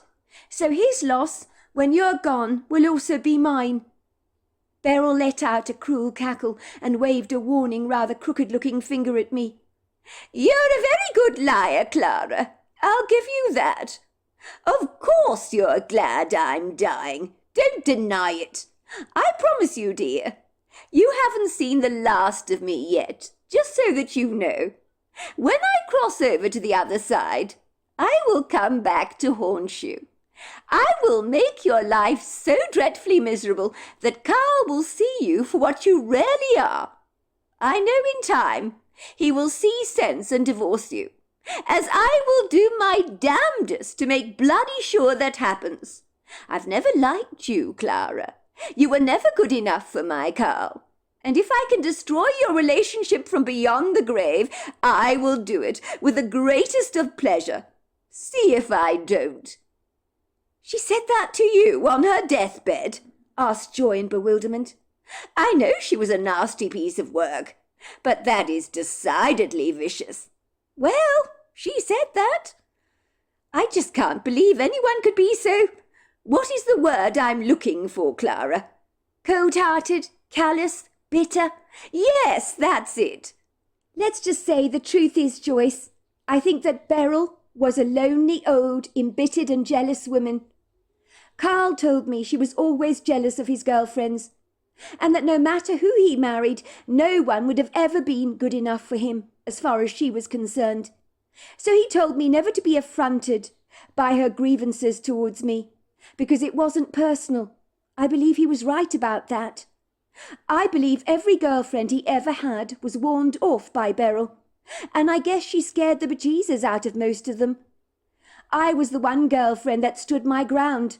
I wasn't so easily put off by Beryl's threats, because I was so in love with Carl. I guess Beryl would have subjected any woman who had married Carl with the same manner of doggedly hateful abuse. She would have been delighted if her son had remained a bachelor forever. That's what she wanted for Carl. She was incredibly selfish like that. I do know Carl's late father, who was the sweetest, most generous man you could ever hope to meet, really wanted Carl to find a nice woman and to settle down on the ranch with her. But Beryl didn't want to share her son with anyone, least of all me. She wanted him around her permanently, and to never have a life of his own. That's what she'd have liked. I think she couldn't bear for her son's attention to be diverted away from her. She hated that idea. Carl's father really liked me when he was alive, and that made Beryl hate and despise me all the more. It got worse after our children were born. If the truth be told, after I had our children, I thought grandchildren would soften her calloused heart, and that she'd become more accepting of me. But that was wishful thinking on my part. So she didn't soften up at all after the grandchildren were born. I find that absolutely extraordinary. What kind of grandmother behaves like that? She didn't soften up at all, not in the slightest. After Nick was born, she literally marched over to the cot, looked down on the baby and scowled. And she said, "He's an ugly thing, isn't he? He looks just like you, Clara. Now that's a dreadful pity, is it not?" Wow, I'm very sorry, Clara. That is horrible. That must have stung you hard. Besides anything else, your children are gorgeous. Both of them were exceptionally attractive growing up. Going back to your sleep paralysis story, you really believe that your mother-in-law came back from the dead to haunt you? Yes, I do. I know it sounds far-fetched, but I'm telling you, Joyce, I really know it was her. It sounds completely crazy and nonsensical, and I don't expect you to believe me for a single second. But I'm telling you without a shadow of a doubt it was Carl's mother causing me the sleep paralysis. She looked like an old witch, but I knew it was her. I would see her face leering down at me with a vindictive, contemptuous grin. She was really enjoying hurting me. She'd sit on me, hold me down, and let out a loud witch's cackle. Carl would be lying next to me on the bed, and not see or hear a single thing. But when she left my room, in a spiral of black smoke, I would inwardly scream like a banshee, but never audibly, because I didn't want Carl to hear me. After the first scare, he was so dismissive about his mother harassing me from beyond the grave. And I knew telling him such things would only fall on deaf ears. He wouldn't have believed any of it for a second, and would doubtlessly tell me I was having a lucid nightmare. So I take it doesn't happen any more. The sleep paralysis, I mean. The attacks from your mother-in-law. How on earth did you get that to stop, Clara? It did stop, didn't it? Please, for goodness sake, don't tell me it's still going on. Good grief, no, Joyce. I don't think I'd still be around if that was going on. The sleep paralysis stopped years ago. It only continued for a short time. It started the day after Beryl's funeral and went on for 2 weeks and then came to an abrupt and sudden stop. I've never told anyone this before, but some very strange idiosyncratic events occurred that put a stop to the sleep paralysis for good. And I believe, as bizarre as it sounds, I received angelic help from an outer-worldly source. You believed you received angelic help? Forgive me if I say this to you, Clara, but that sounds very unlikely to me. But go on. I'm curious about your story. Yes, I do, actually, Joyce. And for goodness sake, stop looking so sceptical. I'd been praying to God to stop the sleep paralysis and to send Beryl to the light. At first it seemed like my prayers were not being answered. But one day something profound happened, something I cannot explain. Me and Carl, we'd been shopping in the local town for groceries. We returned home to find the front door had been torn off its hinges. It was lying in the front yard, completely detached from its frame. Whoever had done that would have to have superhuman strength. I'm sorry, but they would. The door was solidly built, To kick it down, well, you'd have to have been built like the Incredible Hulk. And even Carl said as much. As you can imagine, it gave us quite the shock. You fear the worst, of course, when something like this happens. It would have taken great strength to pull down that door, but someone had clearly done it and snapped the hinges off. With what seemed like an effortless ease, the screws were lying haphazardly across the ground. To say Carl was flustered about this is an understatement. He stared incredulously at the door. He was totally bemused and said, "What the hell has happened here?" We both knew someone had broken into the house. That was beyond dispute. And whoever they were, they must have been pretty determined. I automatically assumed we were going to find the house in absolute chaos, a total scramble, with clothes lying haphazardly all over the floors, spilling out of drawers and so forth. But that's not exactly what we found. I was in an absolute panic because I was worried someone was still in the house and could potentially pounce out of the shadows to attack us. You never told me any of this, Clara. This is one hell of a story. Well, it was not something that Carl wanted us to talk about to anybody. Well, I hope he called the sheriff. No, Carl never did, I'm afraid, said Beryl, shaking her head vigorously. But then again, you know exactly what he's like. He likes to deal with stuff himself. He picked up a pitchfork or something like that, I can't remember exactly what it was, and he entered the house saying that the police had been called, and if anyone was on the premises, they needed to come out now. But no one was there, and this completely confounded and befuddled the both of us. But someone had broken into your house, Clara. The door was lying off its hinges, for goodness sake. Well, of course someone had broken in. That was beyond dispute. But the question was who and why? When we entered the house very gingerly, I might add that our hearts were pounding, at least mine was in my chest. We observed, to our astonishment, what I can only describe as huge muddy footprints that were absolutely gargantuan in size, trailing across the floor, all over the carpets. We couldn't make any sense of it at all, Joyce. And in the beginning we were still feeling affrighted because we still believed there could potentially be an intruder in the house, but we were met with a stiff silence. Carl was, of course, carrying his pitchfork, looking at every nook and cranny, leading the way through the house. But we searched the place and there was nobody there. But there were footsteps all over the house that we couldn't explain. And I promise you, Joyce, I do not know anyone on God's earth that has feet this size. There were muddy marks everywhere, along with a strange woodsy scent in the house. And we had no way of knowing where the strange scent came from. How extraordinary, said Joyce. Had the intruder taken anything of yours, more to the point? That's the weird thing about the story, Joyce. Nothing had been taken, not a single thing of any monetary value. Cupboards and drawers had not been opened. Nothing had been vandalized or disturbed. But then why did somebody even bother to break down the front door if they left with nothing? That is beyond absurd. That's a very good question, Joyce, because it made no sense to me at all. My husband was equally as confounded as I was, especially when we went into our bedroom, because we did see something very strange. There was a large black stone with gold flecks inside it, lying bang in the middle of our bed, that resembled a huge chunk of coal, but it was smooth to the touch, and you didn't get black charcoal on your hands from touching it.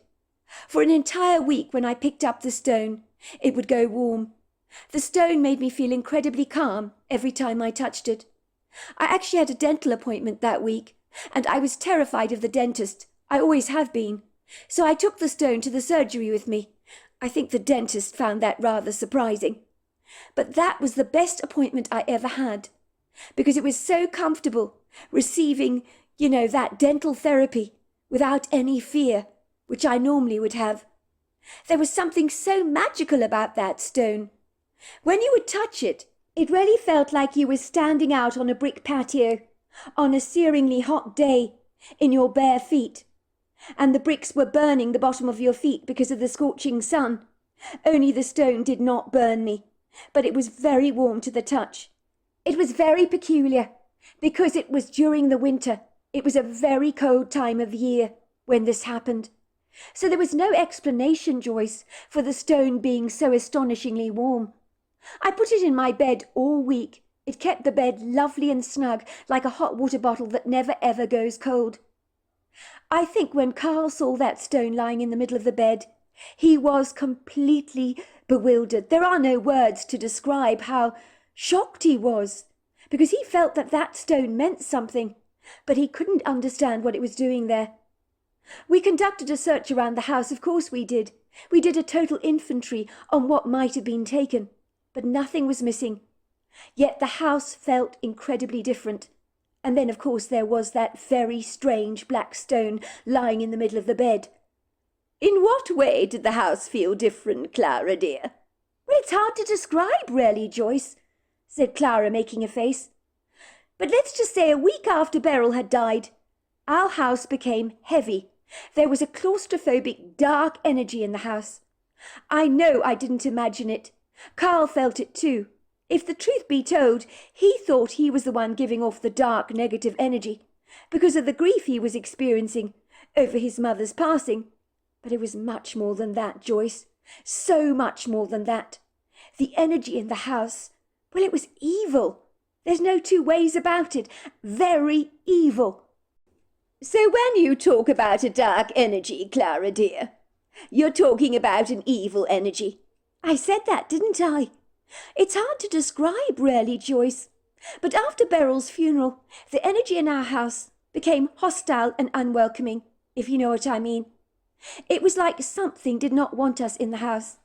Carl was grieving his mother's death, and that was profoundly apparent. I'd sometimes see him, shedding a few tears. I was personally secretly relieved that Beryl was no longer in our lives. But after she was gone, our house significantly changed in more ways than one. I was being attacked every night by what I believe was an entity that was Carl's mother, with the sleep paralysis attacks. But it was so much more than all that. Let's just say when the attacks on me ended, and the entity, that evil, wretched entity that had entered our bedroom, fled in a spiral of black smoke, there was still a negative energy that remained behind. It never abandoned our house, but clung to the place like a rancid, festering mold that was polluting the air with its repugnant filth. It didn't feel like our sumptuously cosy home anymore.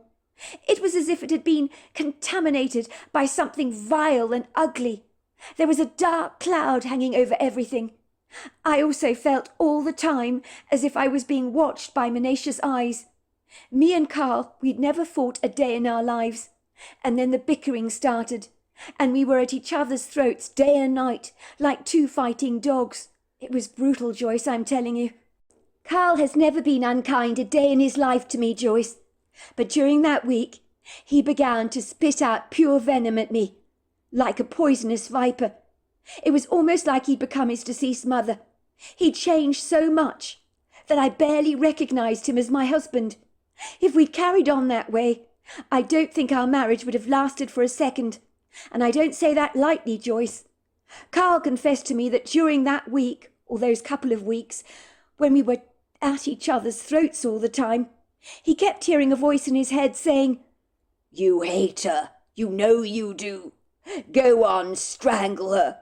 Put your hands around her throat and squeeze. Be done with her. You don't need her in your life." Goodness gracious me, Clara. It sounds like your mother-in-law was trying to turn Carl against you, and even worse, to do you in, if that's at all possible. How terrifying!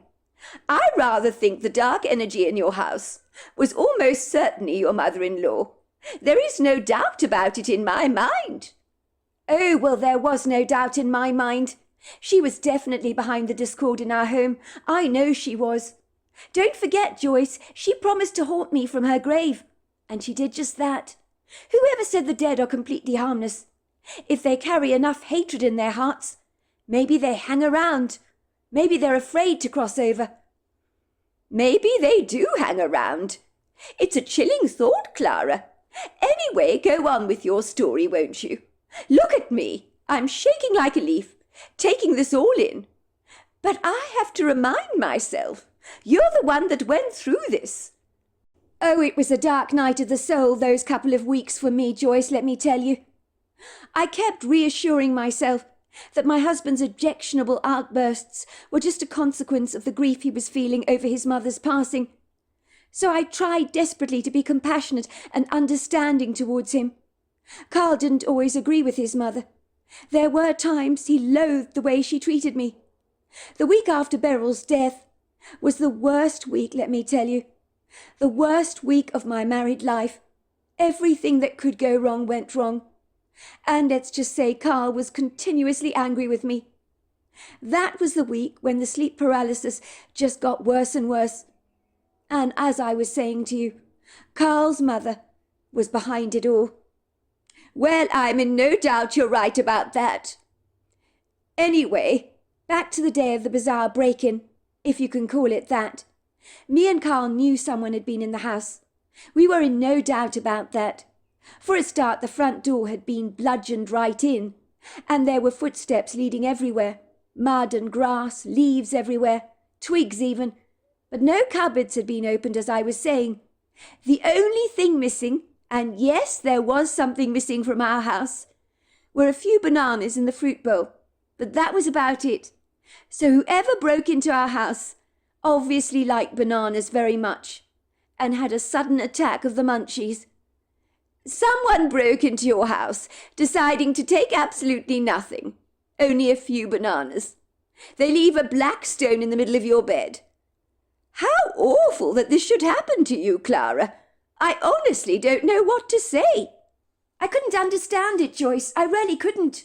I knew the house had felt inauspiciously gloomy for the last week or so, but I was beginning to adapt to it, get used to it, if you know what I mean. Because you can, to pretty much anything. When we entered the house, the sun began to shine through the windows. The house looked so pretty, so welcoming and warm. The colours of the decor looked brighter than ever, and even the furniture seemed to gleam, as if it had just been perfectly polished. I should have been very dismayed, extremely disquieted. I know I should have been, Joyce. But instead I felt deliriously happy. It's hard to explain. It was an inexplicable, joyous feeling. Someone had broken into our house, and I was going around the place with a jubilant grin on my face. And even Carl seemed to be in a jovial mood. He said the heaviness in his heart had just lifted miraculously. The only way I can describe it was as if an angel from heaven had been in our house and cast out a demonic stronghold, leaving behind a touch of heaven in its place. I'm not kidding. I know it sounds irrational and it makes absolutely no sense, because when somebody breaks into your house, you feel invaded. You feel as if somebody has intruded on your privacy. But that did not happen to us, Joyce. I mean, after that break-in, the sleep paralysis never came back to me. And that woman, that dreadful hag, that mother-in-law of mine, never came back to torment me again. The bickering between me and my husband just abruptly stopped. It just vanished. Even Carl said, when he returned home that day, and he saw our front door had been ripped off its hinges, he feared the very worst. He thought something quite dreadful had happened. But when he entered the house surreptitiously, he suddenly felt irrationally calm, so incredibly happy, as if all the heaviness in his heart, all his anger towards me had gone, and all his grief and hopeless despair towards his mother's passing had all but floated away like wood smoke on the wind. Goodness gracious me! That is an incredible story, Clara. I just can't believe you've never told me this before. We've known each other for so many years. Why would you keep something like this from me? Well, I don't know. I didn't want to talk about it. It's a strange story, isn't it? But it happened, and it happened again, you know. What? What are you saying? The door being broken down again, you mean? That happened again? Clara chuckled. That's exactly what I mean, Joyce. The poor door. It had one hell of a beating. But it's our original front door, and we still have it, believe it or not. It's still on our front door to this very day. We came home about 2 weeks later, after a grocery shop in town, and lo and behold, the door was lying on the ground off its hinges again. Me and my husband looked at each other in bewilderment, and Carl said, "You've got to be kidding me. It's happened again. This time Carl didn't bother to get a pitchfork from the yard shed. We knew the house would be undisturbed and that no one would be there. And we were right. Nothing was taken. But there were mud marks on the floor, grass and leaves everywhere. And then, predictably, some bananas were missing from the bowl, but in their place were these beautiful tomatoes that I used in a pasta dish. Best tomatoes I've ever tasted. Goodness gracious me! Are you telling me whoever broke into your house attacked the bowl of bananas and replaced them with tomatoes, and the door was broken down just for a little snack like that? No, that was not the reason the mysterious intruder broke into our house. It was to retrieve the black stone that they had left on my bed, that I believe was the purpose for the break-in. I believe the stone was left for me to ensure that the evil entity never came back into the house and couldn't come back in some way. And then whoever left me the stone came back to retrieve it again. Maybe they needed it again, I'm not sure, to help somebody else. I'm telling you, I was actually sad to see the back of that black stone. I could have done with it at my next dental appointment, because that didn't go too well, I have to say. So are you telling me, Clara, that the break-in that occurred in your home was a visitation from an angel that clearly likes bananas a great deal? Oh, yes, absolutely, Joyce. That's what I really do believe. I mean, how else do you explain this? The angel was very big. He must have been. He had huge feet. But that would make sense, wouldn't it? Because some angels can be as tall as skyscrapers. I think I read that somewhere. It makes perfect sense to me that they would have large feet. I did a lot of research about angels after this happened. I mean, when have you heard, Joyce, of someone breaking into your house, leaving behind such an indescribable, joyful energy? Think about it. Most people, when someone has broken into their space, they feel apprehensive, angry, fearful, disquieted, and everything else besides, and rightly so. But we had none of that. We returned home only to feel lighter and happier than we had been in a long time. How can you possibly explain that? The only negative thing that happened was having to get the door refitted. But beyond that, and of course cleaning up the carpets, but beyond that, it was as if the house had been dusted with angel dust, if there is such a thing, Joyce, and I'm inclined to believe there is. Maybe so, Clara. Me personally, I don't know what to make of what you've told me. Why would an angel, I mean, think about this for a moment, trail mud into your house and have an attack of the munchies and eat all those bananas? Angels don't eat, do they? It makes no sense at all to me. Maybe there is some explanation other than this for what happened. Clara shrugged her shoulders. Well, I don't know the answer to the question, Joyce, do I? But I believe angels are among us. Sometimes they take on human form. My husband Carl had an experience, you know, that he believes was angelic. He believes he was being tested, and it was a test he badly failed. He's always regretted that, I have to say. Goodness gracious me, Clara, how many times have I said goodness gracious me today? I've known you for 50 years. We've talked about everything together. And this story that you've shared with me today is utterly extraordinary. It's the most fascinating story I've ever heard, Clara dear. And yet, you unfathomably have only decided to mention all this to me now. Well, I'll say one thing for you.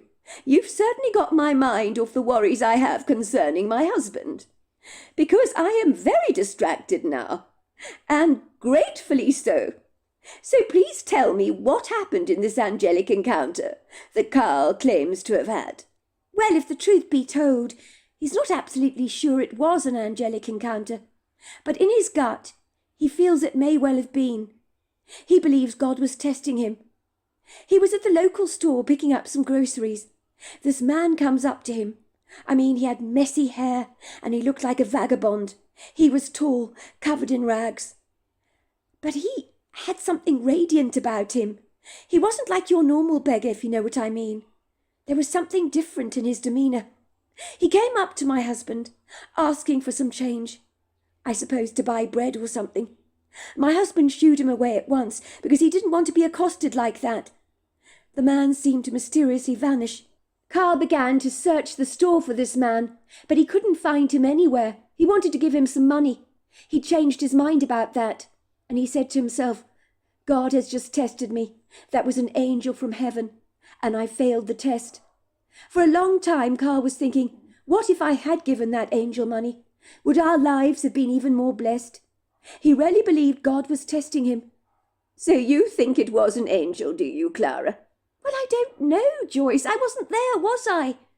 But Carl certainly believes it was, so who am I to doubt him on that? If the truth be told, Clara, hand on heart, I'm still a little on the fence about whether I believe angels are real or not. But I will say this, your story has definitely given me pause for thought. Joyce glanced down at her teacup and gasped, Look, our tea has grown completely cold. Your story was so brilliant, Clara, I forgot to drink the rest of it. I tell you what, how about I put the kettle on again to refresh our cups? I mean, after all that talk about angels, and especially the one that broke into your house having an attack of the munchies and raiding your banana bowl, I'm suddenly feeling quite hungry. Fancy some of my coffee cake. I made some a day ago. It's still delicious. Your cakes are always the best, Joyce. It sounds like a great idea. That would be absolutely lovely. Goodness, we do get sidetracked at times, don't we? Goodness, and you were worrying all about William, and all I've been doing is talking about myself. I feel quite ashamed about that. Oh, don't be ridiculous, Clara. You do talk some nonsense sometimes. Your story has lifted my spirits exponentially. I feel so much better since you've spoken about all these things. You've made the world a much more mysterious place for me. And I haven't been thinking all about William, which is a huge relief. If the truth be told, Clara, I'm beginning to think I probably have overreacted about my husband. I mean, he assured me that his visit to the doctor went extremely well. I'm probably worrying about absolutely nothing. As you say, it was likely his nightmares that made him lose his appetite and his good sense of humour. I'm sure in no time he'll be as right as rain. You're right, we do go through cycles in our lives. Why should I give him a hard time just because he's going through a down period, I suppose? That's exactly what I've been telling you all along, Joyce. Restless sleep can set you back a couple of weeks, I believe. It's a scientifically proven fact that when our sleep is being disturbed, bouncing back to a healthy normal cycle can take a long time. I want to tell you, when I had that sleep paralysis, I wasn't eating a thing. I was overwrought, frantic, nervous. So yes, if your husband has been having sleepless nights, is it any wonder he's not himself?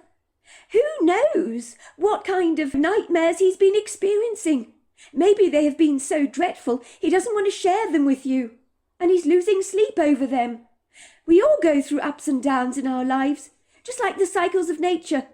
I believe human beings are exactly the same, and there are times when we're stripped bare and are emotionally fragile, like the trees in winter. But the great news is the spring always comes back. It's guaranteed to come back, and then everything blossoms. And when you look back on this, you'll think, what was I worrying about? I made a fuss about nothing. Clara was absolutely right. Well, now that you put it like that, how can I disagree? William, Joyce was on to me. I knew she was. My wife knew unequivocally that I was keeping something from her. She would be at me about this like a dog with a bone, until I invariably told her what was really going on with me. Indeed, in the bathroom this morning, while brushing her teeth, she asked me how my appointment with Dr. Lansford had gone. She looked at me very suspiciously, as if she knew that something was going on. It really threw me for six when she asked me if I'd been diagnosed with cancer. Goodness gracious me! I assured her that that was definitely not the case. And I don't know if she entirely believed me on that. But I would never keep something like that from her. I could see my wife looking very distressed. She went on and on about how she couldn't bear it if something terrible were to happen to me, because she couldn't imagine life without me. It was distressing for me to see her so upset. I wanted to tell her the truth, of course I did. But how could I? She'd probably think I needed to be booked into a psychiatric facility immediately if I were to tell her exactly what was on my mind. I guess my wife Joyce knew my going on about my age was not like me. It was a symptom of an underlying bigger problem. As to put it bluntly, until very recently, I've never given a fig about my appearance. But that's probably because I've always thought I looked all right. That was enough for me. I'm a rancher. I don't worry about superficial stuff like that. Suffice to say, when I looked in the mirror this morning, I got an awful fright, seeing my gaunt, ghost-like face staring back at me in the mirror.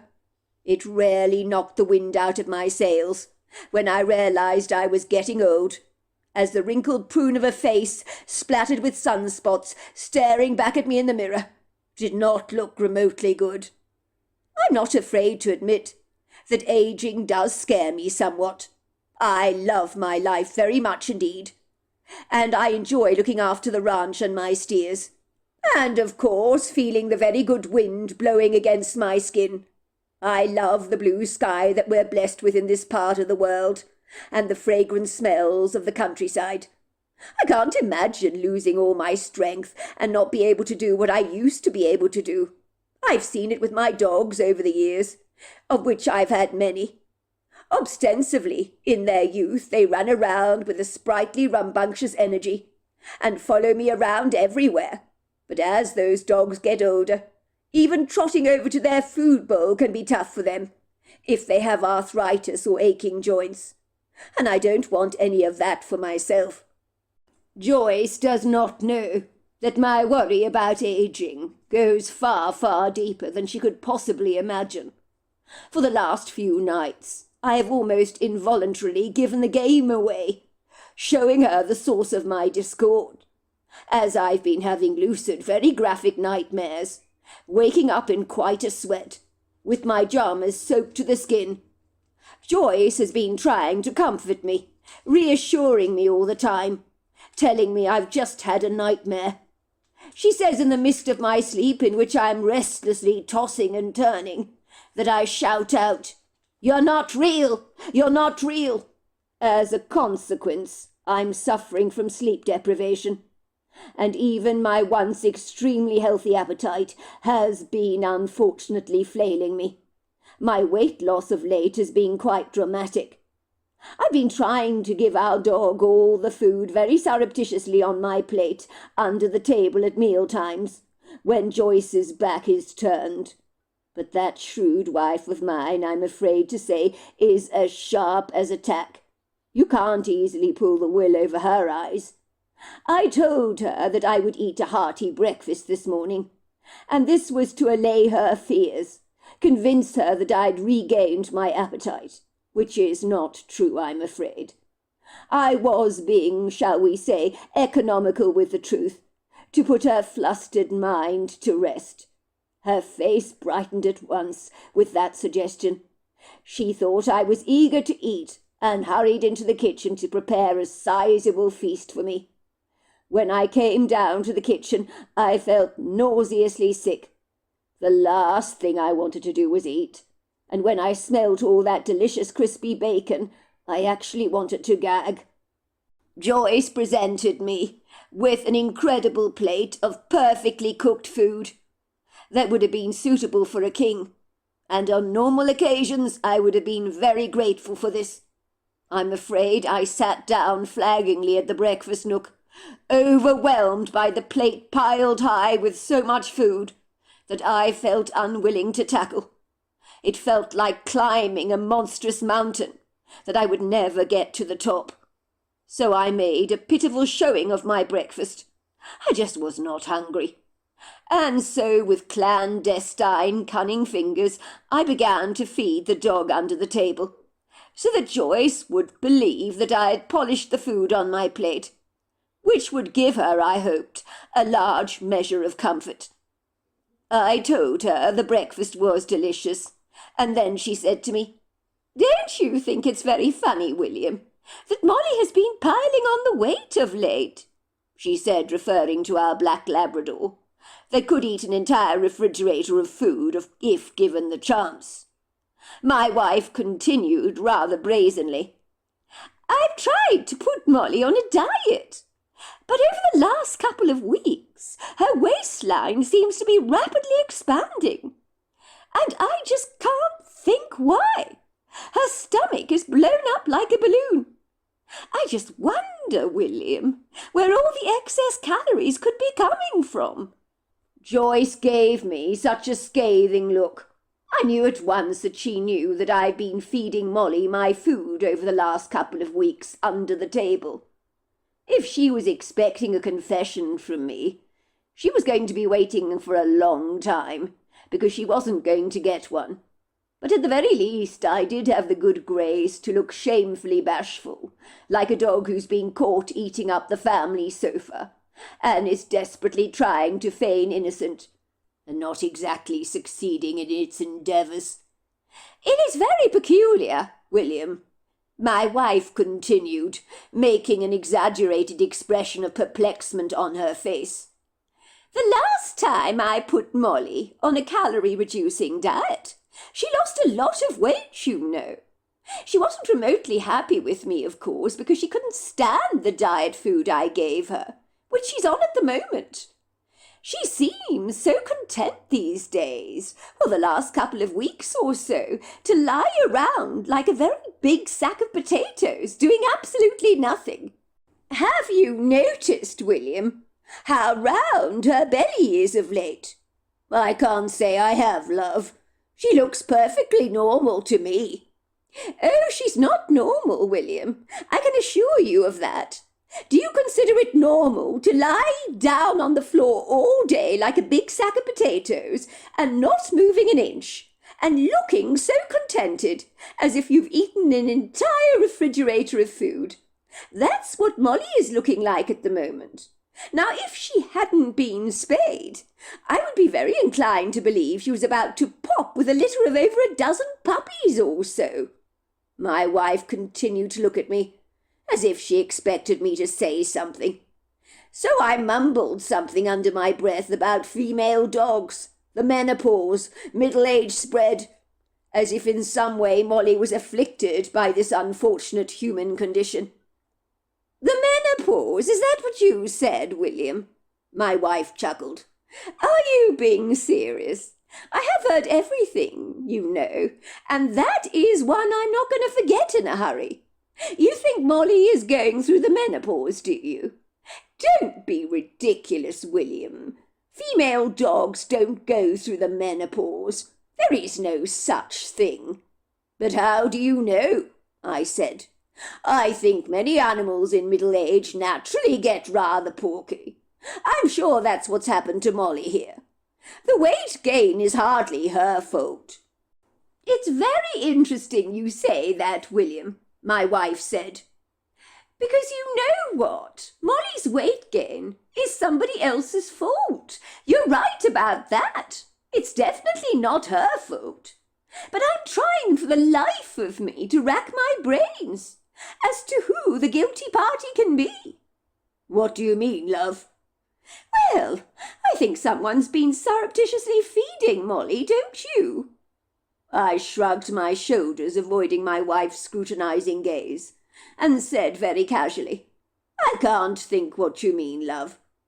In my peripheral vision I saw her shaking her head in exasperation. But I know she's worrying about me. She knows exactly where my breakfast ended up this morning, and it wasn't in my stomach. I do wish, of course, that I would regain my appetite, but shock can rarely throw you into an avalanche of confusion and self-doubt. All I can think about is the idiosyncratic creature I encountered. I keep telling myself I'm being completely delusional. What if something unmentionable is going on with my brain? It doesn't bear thinking about, does it? What if I'm going senile or doodle alley? I mean, you hear of batty people all the time being delusional, don't you? Seeing things that aren't actually there. Some of them will see spiders crawling up the walls and strange creatures that don't actually exist in our reality. The truth is, I don't believe I imagined what I saw for a second. But how could I possibly tell Joyce about what happened to me in the early hours of that morning 2 weeks ago?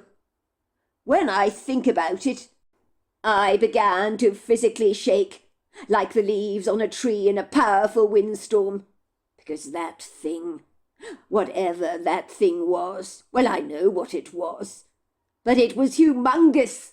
There are no words I can find in the English dictionary to describe how huge, how intimidating this thing was. No words. I woke up in what seemed to be the middle of the night, to hear the steers in our field making quite the commotion. I knew something was up, like a mother who is sensitive to the cries of her baby infant.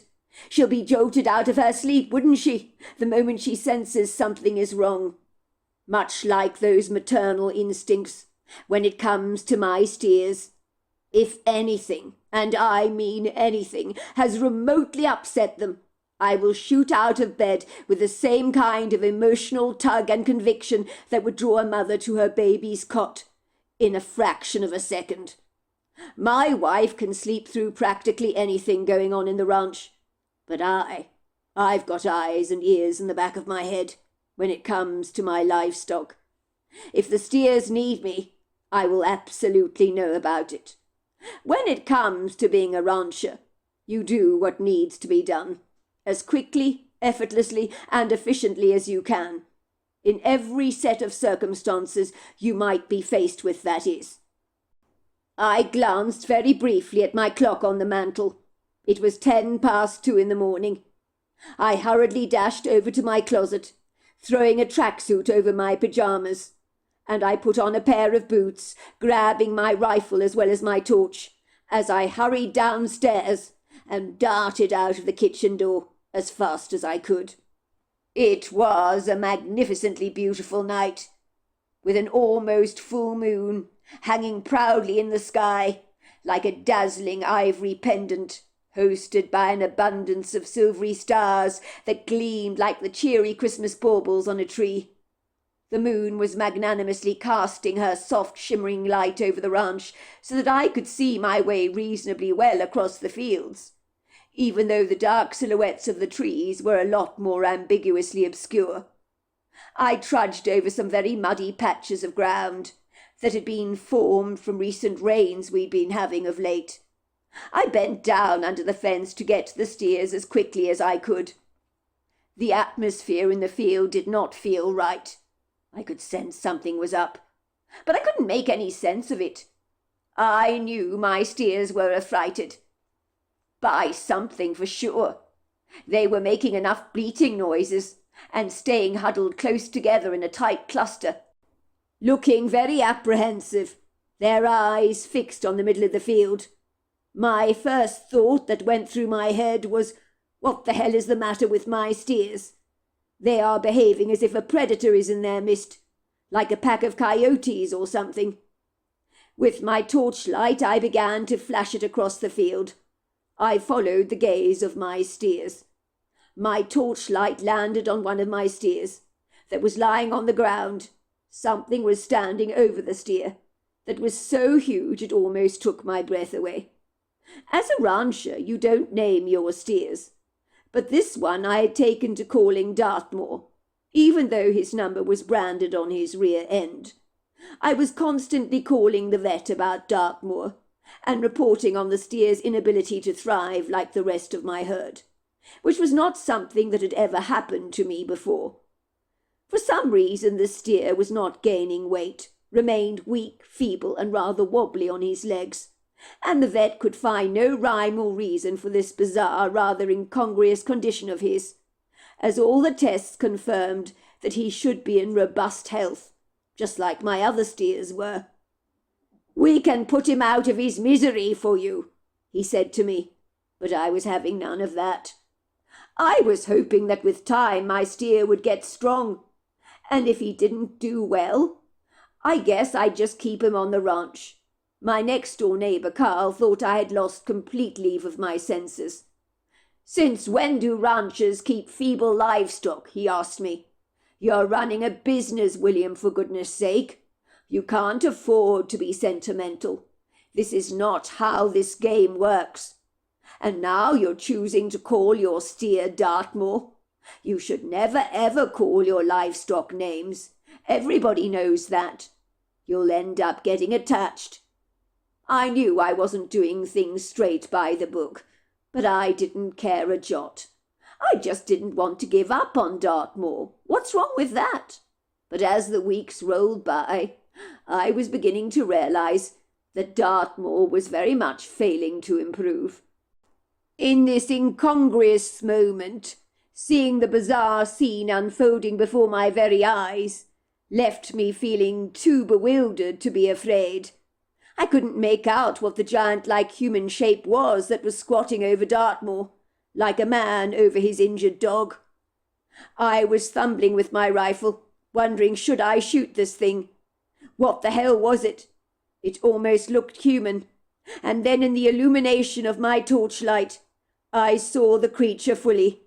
He was holding Dartmoor down, who was against all odds not even struggling to get away from his grasp, but just lying there seemingly calm and unfazed, unlike my other steers in the herd, that were all more than a little disquieted.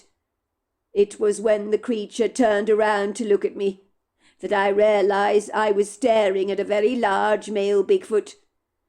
That was without a question of a doubt, even though I never saw its genitals. I knew this, its energy that it exuded, was so formidably male. You could almost pick up the testosterone in the air. I found myself drawn to looking directly into the creature's eyes. Why I did this I do not know, but I couldn't help myself. I was like the iron filings being drawn to a magnet, and try as I might to look away from this creature's gaze, I could not. There are no words to describe how terrified I was of this Bigfoot. By nature, I'm not given to being a very fearful sort of person. But this Bigfoot was so incredibly powerful, so incredibly intimidating. It was a natural reaction for me to tremble in my boots, which I most certainly did. At that precise moment, I truly believed the Bigfoot was going to kill Dartmoor. Don't they say predators always pick out the weakest animal in the herd for an easy meal? But if that were indeed the case, the Bigfoot was certainly taking his time about it. When you kill something, you usually do it quickly and efficiently and be done with it. Unless, of course, you're slitting the steer's throat and waiting for it to bleed out before it meets its end.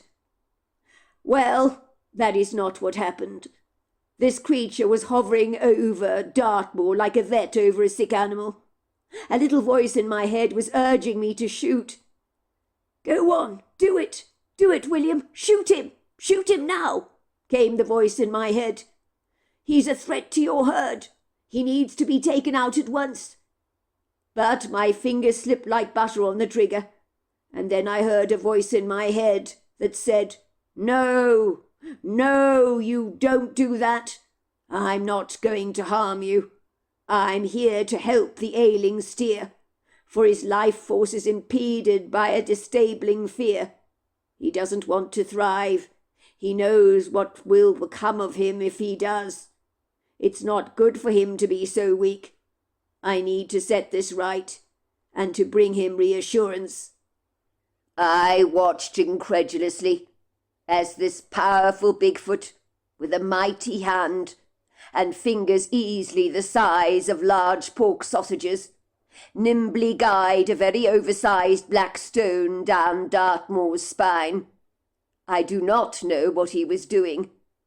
The other steers were no longer making a racket, but had become significantly quieter, and were observing what was unfolding before them, with more curiosity than fear, as steers can become incredibly inquisitive by nature. The Bigfoot seemed to be talking to Dartmoor, but I do not know what he was saying. The stone he was using reminded me of a hot stone massage I once had on a trip to Thailand, when my wife Joyce persuaded me it would be a good idea to enjoy a little pampering. I do remember the massage therapist placing a long line of very warm stones down my back, and it wasn't altogether unpleasant. Finally, when the Bigfoot was done with the so-called stone therapy, he looked straight up at me and spoke to me telepathically. I told him that you would not send him for slaughter, so he's agreed to thrive.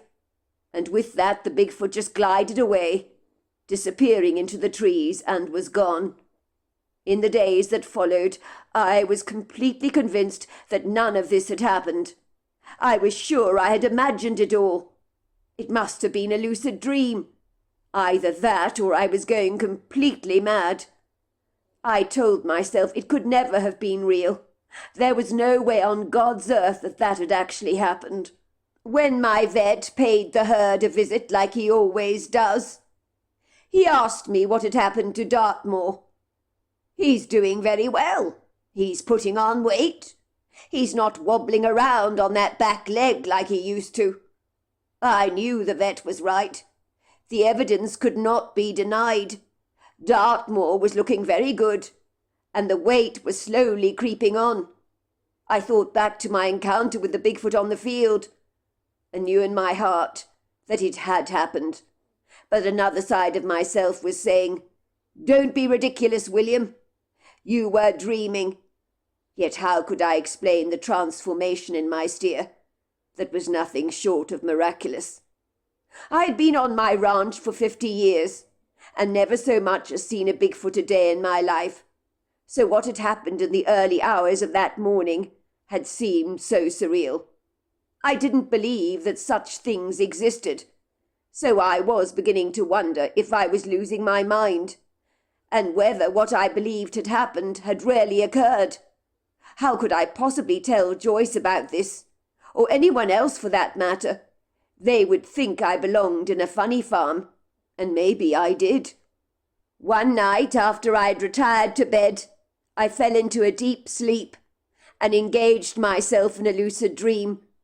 I could see myself out on the field again. It was night. There was a full moon in the sky. I could smell the grass in the field and see all my steers were backed in a corner of the fence. They were making a big commotion as they stared at something in the middle of the field.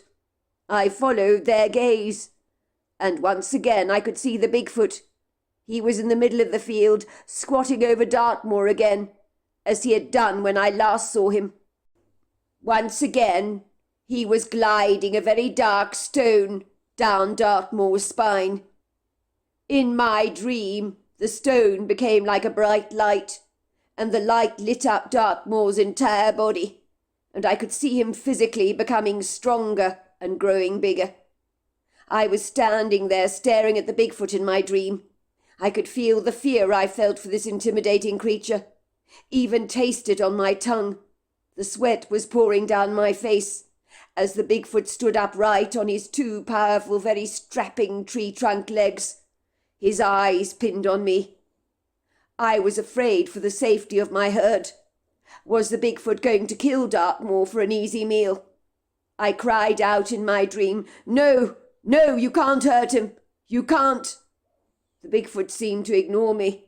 I wanted to shoot him and scare him away, but I heard in my head, "No, no, you don't. This isn't a good idea."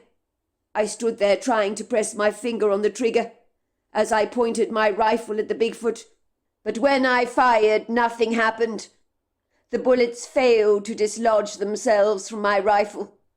I watched the Bigfoot put a leather thong around Dartmoor's neck. It had an eagle's feather attached to it. "Don't take it off until the week has passed," his voice instructed, as he looked straight at me with his dark, piercing eyes. "You're not real," I cried out. "You're not real. I'm telling you, you're not real." I woke up to feel a cool cloth being dabbed over my forehead, and Joyce's gentle face peering down at me, with a worried, disquieted look on her face. She was saying, "Calm down, William. It's all right. You've just had a dreadful nightmare, that's all."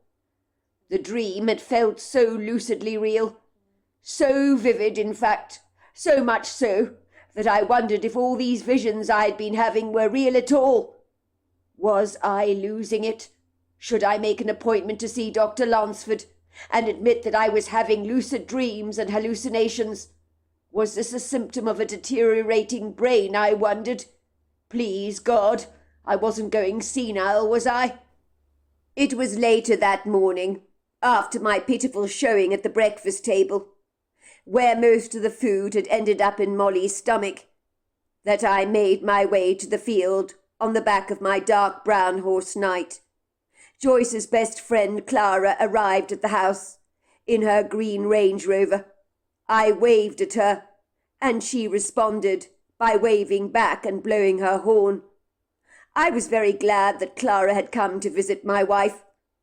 I was hoping she could reassure Joyce that nothing was going on with me. I knew Joyce would confide in Clara, as she always did, about her concerns for my health and my lack of appetite. Doubtlessly she'd be telling her about the nightmares I'd had over the last few days.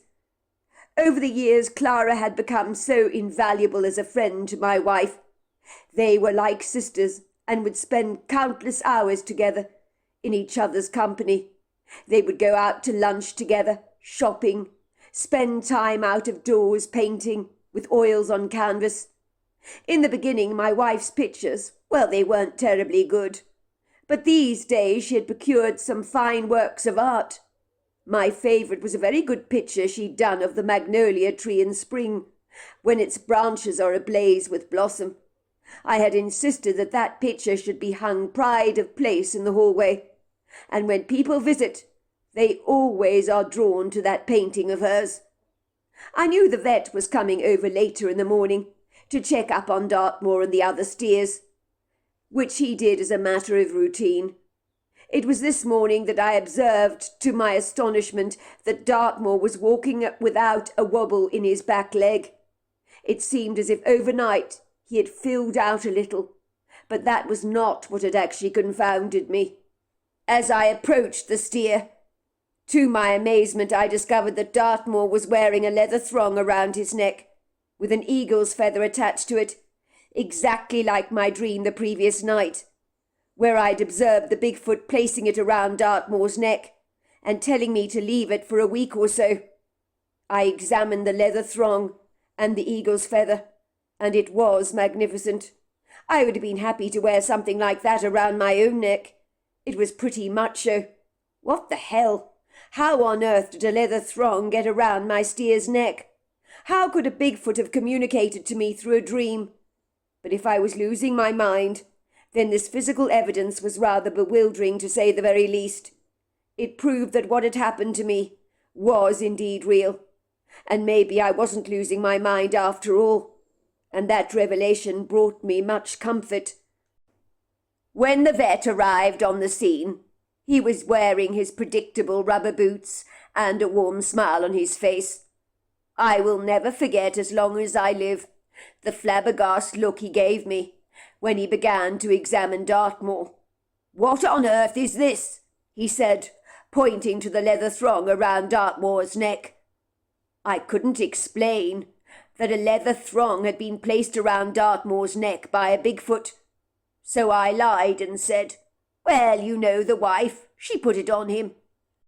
"Did I not tell you, Mr. Chancer?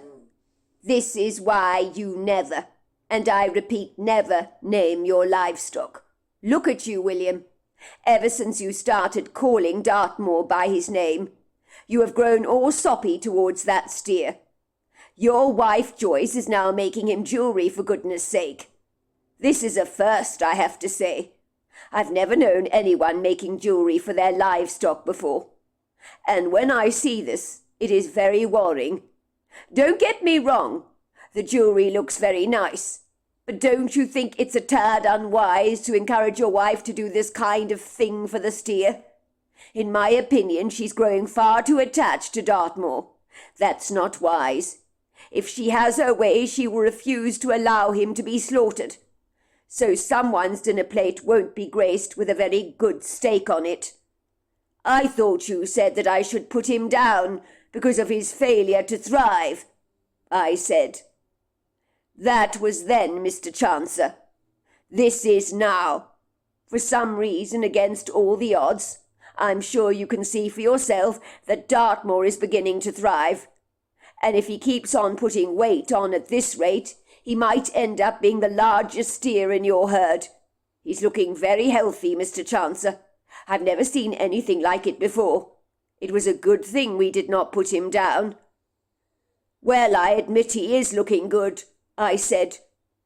Mr. Chancer, in the circumstances, I think it's a good idea that I tell you a story, so you can reflect on what I am saying, and I hope it'll give you pause for thought. I have a friend, a good friend called Dorothy Kindle. A lovely lady she is too. She lives on a hobby farm not too far away from here. She's one of these people who loves to eat organic all the time. She grows her own vegetables, makes her own delicious preserves, bakes her own bread, and likes to avoid buying stuff at the local store. She decided she'd get some chickens to lay eggs, and some of them she'd invariably turn into roast chicken. She claimed it would be pretty easy to wring their necks, to defeather the birds herself, when it came to cooking the chicken. I mean, how hard can it be? The trouble was, Mr. Chancer, she made the classic mistake. The mistake you've made and the mistake your wife has made. She started to name her chickens. She grew extremely attached to them all. Now she eats their eggs, but there is no way any of her chickens will ever get slaughtered. Why? Because she loves them all. She did the same with her pigs, that she intended to turn into bacon. I warned her, don't you name those pigs like you did the chickens. She had made arrangements to have one of the pigs slaughtered to fill her freezer with bacon so that it would last for months. But in the end she just couldn't do it. The incorrigible woman called her big fat pig Chubby. And let me tell you, that pig was treated like a Madonna. She kept telling me, "But you don't understand, Dr. Carter. Chubby is so special. She's just like a human being, you know. She makes me laugh all the time. There is no way I can turn her into bacon now. I think I'd just rather personally go to an organic butcher, buy my meat from them." And that's what she did. And why? Because she gets too sentimental about the animals she owns. Even a turkey she was given to feed up for Thanksgiving by a local farmer is now a beloved member of her family. I get where you're going with this, Dr. Carter, and I know you mean well, but you've got me wrong, and you've got my wife wrong. Don't forget I've been a rancher for many years now. I've never had any problems taking my steers off to be slaughtered, and it'll be no different for Dartmoor when the time is right. My wife is not attached to him as you seem to believe. Not attached to Dartmoor. You think your wife is not attached to Dartmoor, Mr. Chancer. I'm sorry, but I beg to disagree with you on that. Don't forget your wife made a piece of jewellery for this steer. Who does that, unless they're attached? That's what people do for their dogs, make beautiful collars for them. Look, whether my wife likes it or not, Dr. Carter, I will be taking Dartmoor to be slaughtered when the time is right, like all my other steers. I give all my steers an excellent quality of life. The end is brutal, I know, but I do have to make a living. I'm very glad to hear it, Mr. Chancer. Very wise words you've spoken. It was later that day. I told my wife what was irking me. I knew now that I was not losing my mind. But how could I tell Joyce about the Bigfoot I'd encountered 2 weeks earlier in a field in the early hours of the morning, doing strange things to Dartmoor, that had now spoken to me in my dreams last night? Would Joyce believe such preposterous claims? In her shoes, I certainly wouldn't. You know, love, you've been wondering why I've not been myself of late, so I'm going to tell you. I know if I don't, I will be subjected to your constant badgering to tell you what is happening with me. So something is going on with you then, William. You admit it. I admit it. But first I will confess that I am guilty for Molly's ever-expanding waistline. Well, I suppose that's a start. I was hoping you were going to confess that the lion's share of your breakfast is going into Molly's stomach. I went to a great deal of trouble this morning to make you an excellent breakfast.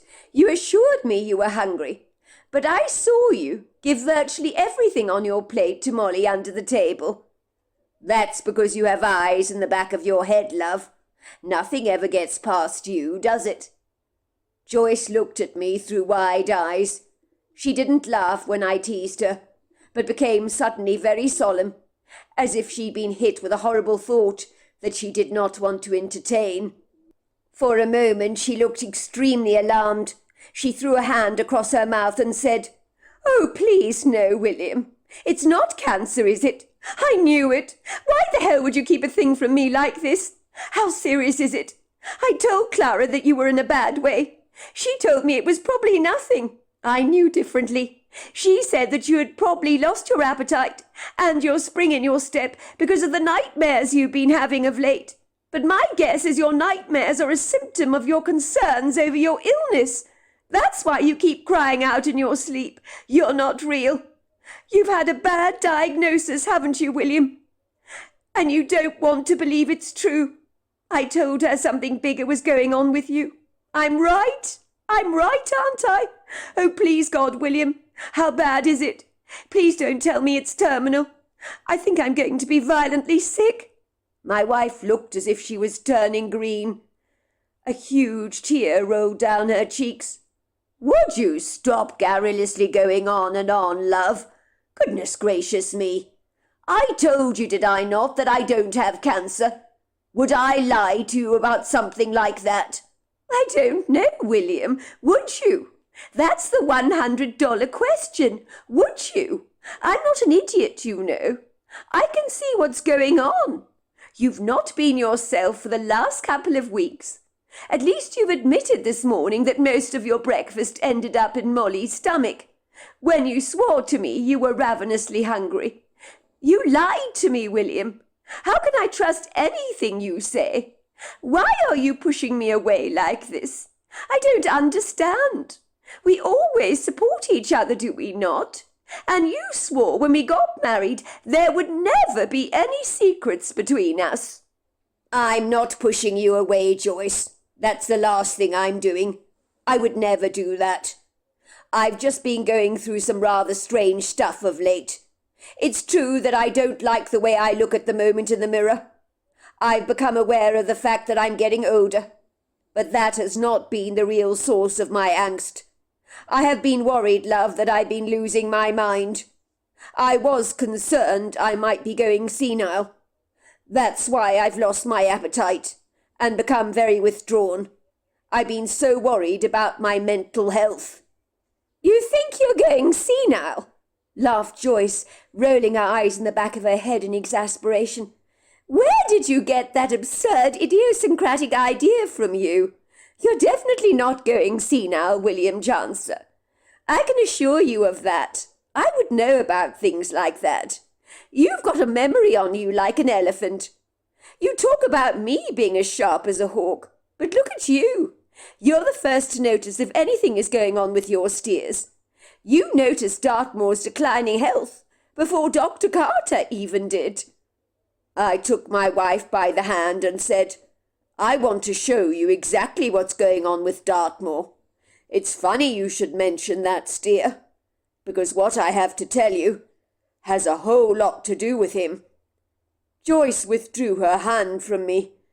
"What has Dartmoor got to do with you going senile?" she asked suspiciously. "He is all right, isn't he? I thought you told me he was beginning to thrive." "He is, love.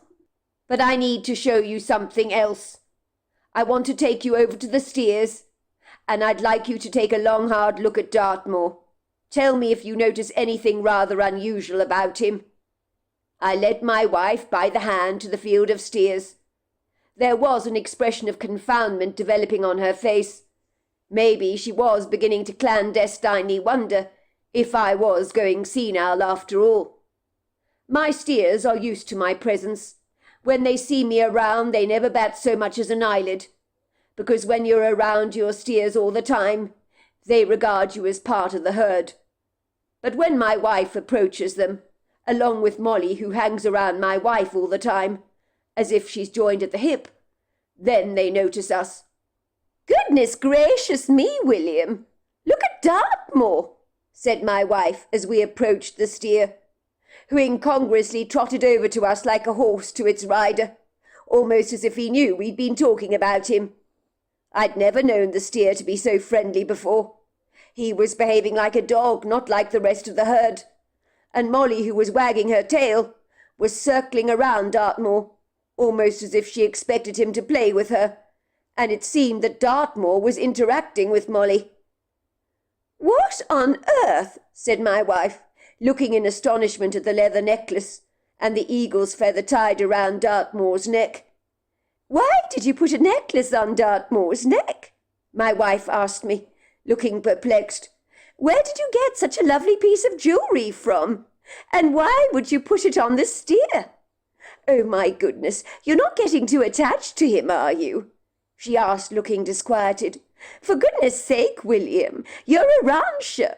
You can't afford to get attached to the livestock. You should never have named him, you know. When Dr. Carter suggested you put him down because he was so feeble, you point-blank refused, did you not? You insisted Dr. Carter gave the steer a chance.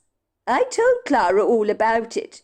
She says ranchers never behave like this. And now you've only gone and got soppy over the steer. I can't believe this is happening to you. So this is why you're not eating. You've formed an attachment to Dartmoor, and you can't bear the thought of him getting slaughtered.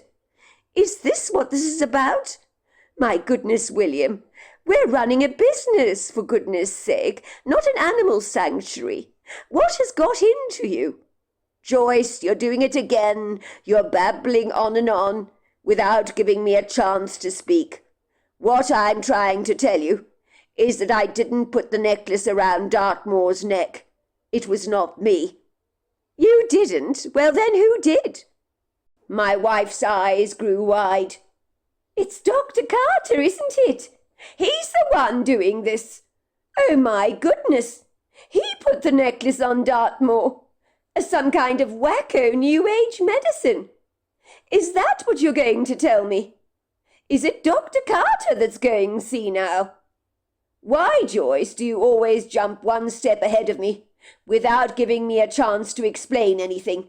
No, Dr. Carter is not going senile, nor am I, and he doesn't practice some wacko New Age medicine for your information. Well, that is a relief. But if it wasn't you and it wasn't Dr. Carter, then who did put the necklace on Dartmoor? A Bigfoot did this. A strapping male Bigfoot. 2 weeks ago, Joyce, while you were fast asleep in bed, I heard a commotion going on in this field. I went to investigate, and the Bigfoot was in the field standing over Dartmoor. I thought he intended to eat the steer. I was terrified, Joyce, you have no idea. The thing was enormous. My wife looked at me as if I was going insane. That was why I had never shared the story with her in the first place. Sorry, say that again, William. It was a Bigfoot that put the necklace on Dartmoor. My wife's face paled. Is this a joke, William? Because if it is, I just don't find it remotely funny. I'm sorry, but I don't.